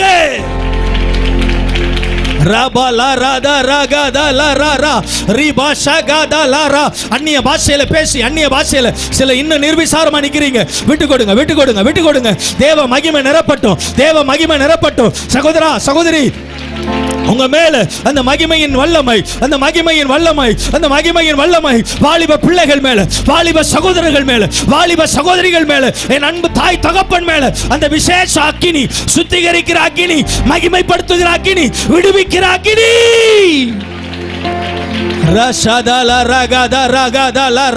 விடுதலையோட விடுதலையோட விடுதலையோட துதிங்கம்மா துதிங்கம்மா துதிங்கம்மா துதிங்கம்மா துதிங்கம்மா துதிங்கம்மா. வாய்களை திறந்து சொல்லுங்க, என்ன பயன்படுத்துங்க ஆண்டவரே. என் வாழ்க்கை தர மாறட்டும், என் ஆவிக்குரிய குவாலிட்டி மாறட்டும். Lord use me, Lord use me, Lord என்ன பயன்படுத்துங்கப்பா, என்ன பயன்படுத்துங்கப்பா, என்ன நம்புங்கப்பா. என் மேல அந்த அக்கினியை போடுங்க. பூமியின் மேல் அக்கினியை போட வந்தேன், அது இப்பொழுதே பற்றி எறிய வேண்டும் என்று விரும்புகிறேன் என்று இயேசுவின் வாஞ்சை இந்த மைதானத்துக்குள்ள வந்திருக்கிற ஒவ்வொருவர் மூலம் நிறைவேறுவதாக. விட்டு கொடுங்க. பின்னால அந்த அக்கினி பற்றி எரியட்டும். வாலிப பிள்ளைகள் மேல அந்த அக்கினி பற்றி எரியட்டும். சகோதரிகள் மேல விசேஷித்த விதமாய் சில சகோதரிகள் மேல, சில சகோதரர்கள் மேல கர்த்தர் தம்முடைய சால்வையை போடுகிறார். பெற்றுக்கொள்ளுங்க. வானம் திறக்கப்படுகிறது. மகிமை இறங்கி வருகிறது. ஒரு அக்கினி பிளம்பு இயேசுவின் நாமத்தில். விடாதீங்க சிஸ்டர். கேளுங்க. கேட்கிற உங்க மேல அந்த எலியாவின் சால்வை எலிசா மேல விழுந்தது போல உங்க மேல வந்து விழுது. ஓ, thank you Lord. Thank you for your mighty presence. Thank you for your wonderful anointing, oh God. ஆண்டவரே, உங்களுடைய அசைய முடியாத ஆண்டவரே உங்களுடைய மகிமையான பிரசன்னம். ரபல ரகதரா ரிபல ரகதரா ரியாஷதல ரகபா ரிபல தனகரதல ரபஷெதெலரே. ஹalleluya. ஒரே ஒரு வார்த்தையை மட்டும் ஆண்டவர் எனக்கு நினைப்பூட்டுகிறார். இந்த கன்வென்ஷனுடைய கடைசி நேரத்தில் வந்திருக்கிறோம். இங்க வந்திருக்கிற உங்களோட ஆண்டவர் சொல்லும்படி எனக்கு சொல்லுகிற ஒரு வார்த்தை, நான் மோசையோடு இருந்தது போல இனி உன்னோடு கூட இருப்பேன். நான் மோசையோடு இருந்தது போல இனி உன்னோடு கூட இருப்பேன். நான் உன்னோடு கூட இருந்து உனக்கு செய்யும் காரியம் பயங்கரமானதா இருக்க போகிறது. எந்த ஜாதியிடத்திலும் செய்யப்படாத அதிசயமான காரியங்களை நான் உன்னோடு இருந்து உன் மூலமாய் தேசத்திற்கு செய்வேன். உன் கொம்பை தைலத்தினால் நிரப்பிக் கொண்டு வா. தாவீதுகளை அடையாளப்படுத்துகிற சாமுவேல் நீயே. அபிஷேக தைலம் உன் கொம்பை நிரப்பட்டும். தாவீதுகளை அடையாளப்படுத்த போகிறேன். உன் மூலமாக தேசத்திலே தேவனுடைய இருதயத்திற்கு ஏற்ற தாவீதுகள் அடையாளப்படுத்தப்பட போகிறார்கள். இனி தாமதிப்பது இல்லை. இனி தரிசனம் தாமதிப்பது இல்லை. குறித்த காலத்திற்கென்று தரிசனம் வைக்கப்பட்டிருக்கிறது. அது நிச்சயம் நிறைவேறும். தாமதிப்பது இல்லை. தரிசனம் பொய் சொல்லுவது இல்லை. ரிபல ரகதரரர சகதலர ரிபல ரதலரர கதலர பாபா ரியாதுலபர பாபா ரியா சக்கதிரி பிபி கதலரர. Oh, hallelujah. Thank you Holy Spirit. ஒரே ஒரு வார்த்தையை மட்டும் சொல்ல போகிறோம். ஆராதனையில் அன்பு போதகர் கடைசியில ஆராதனையை முடிக்கிறதுக்கு முன்னால ஒரு பாடலை பாடி முடித்தார்கள். எனக்கு ஆவியில உணர்த்தப்படுகிறேன். அந்த பாடலை கடைசியாய் பாடி இந்த கன்வென்ஷன் கூட்டத்தை முடிக்க போகிறோம். வாழ்ந்தாலும் உம்மோடுதான், நான் மரித்தாலும் உம்மோடுதான். என் வாழ்நாளெல்லாம் இயேசு இயேசு இயேசு என்று முழக்கமிடுகிற ஒரு வாழ்வு இந்த நாளிலிருந்து எனக்கு வருவதாக. இயேசுவை அறிவிக்கிறவனாய் மாறுவானாக. இயேசுவை அறிவிக்கிறவனாய் என் வாழ்க்கை மாறுவதாக. அவருடைய வருகைக்கான ஆயத்தத்தை ஜனங்களுக்கு உண்டாக்கும்படியான உன்னதமான பணிக்கென்று என்னை நான் அர்ப்பணிக்கிறேன். ஹalleluya ஹalleluya. வாழ்ந்தாலும் உம்மோடுதான், மரித்தாலும் உம்மோடுதான், நான் வாழ்ந்தாலும் உம்மோடுதான். ரெண்டு கையை உயர்த்தி மரித்தாலும் உம்மோடுதான். உமக்காகத்தானே உயிர் வாழ்கிறேன், உம்மை தானே நேசிக்கிறேன். உமக்காகத்தானே உயிர் வாழ்கிறேன், உம்மை தானே நேசிக்கிறேன். வாழ்ந்தாலும் உம்மோடுதான், மரித்தாலும் உம்மோடுதான். வாழ்ந்தாலும்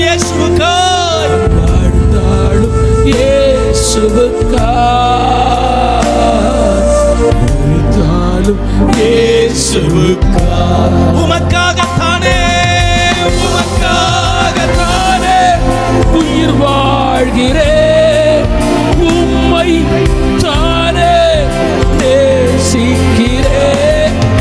உமக்காகத்தானே உயிர் வாழ்கிறேன், உம்மை நேசிக்கிறேன். உமக்காகத்தானே உயிர் வாழ்கிறேன், உம்மை தானே நேசிக்கிறேன். வாழ்ந்தாலும் உம்மோடுதான், மரித்தாலும் உம்மோடுதான். வாழ்ந்தாலும் இயேசுவுக்காய், மரித்தாலும் இயேசுவுக்காய். வாழ்ந்தாலும் இயேசுவுக்காய்.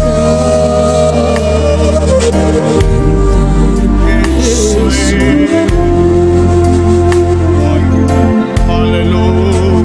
Hallelujah.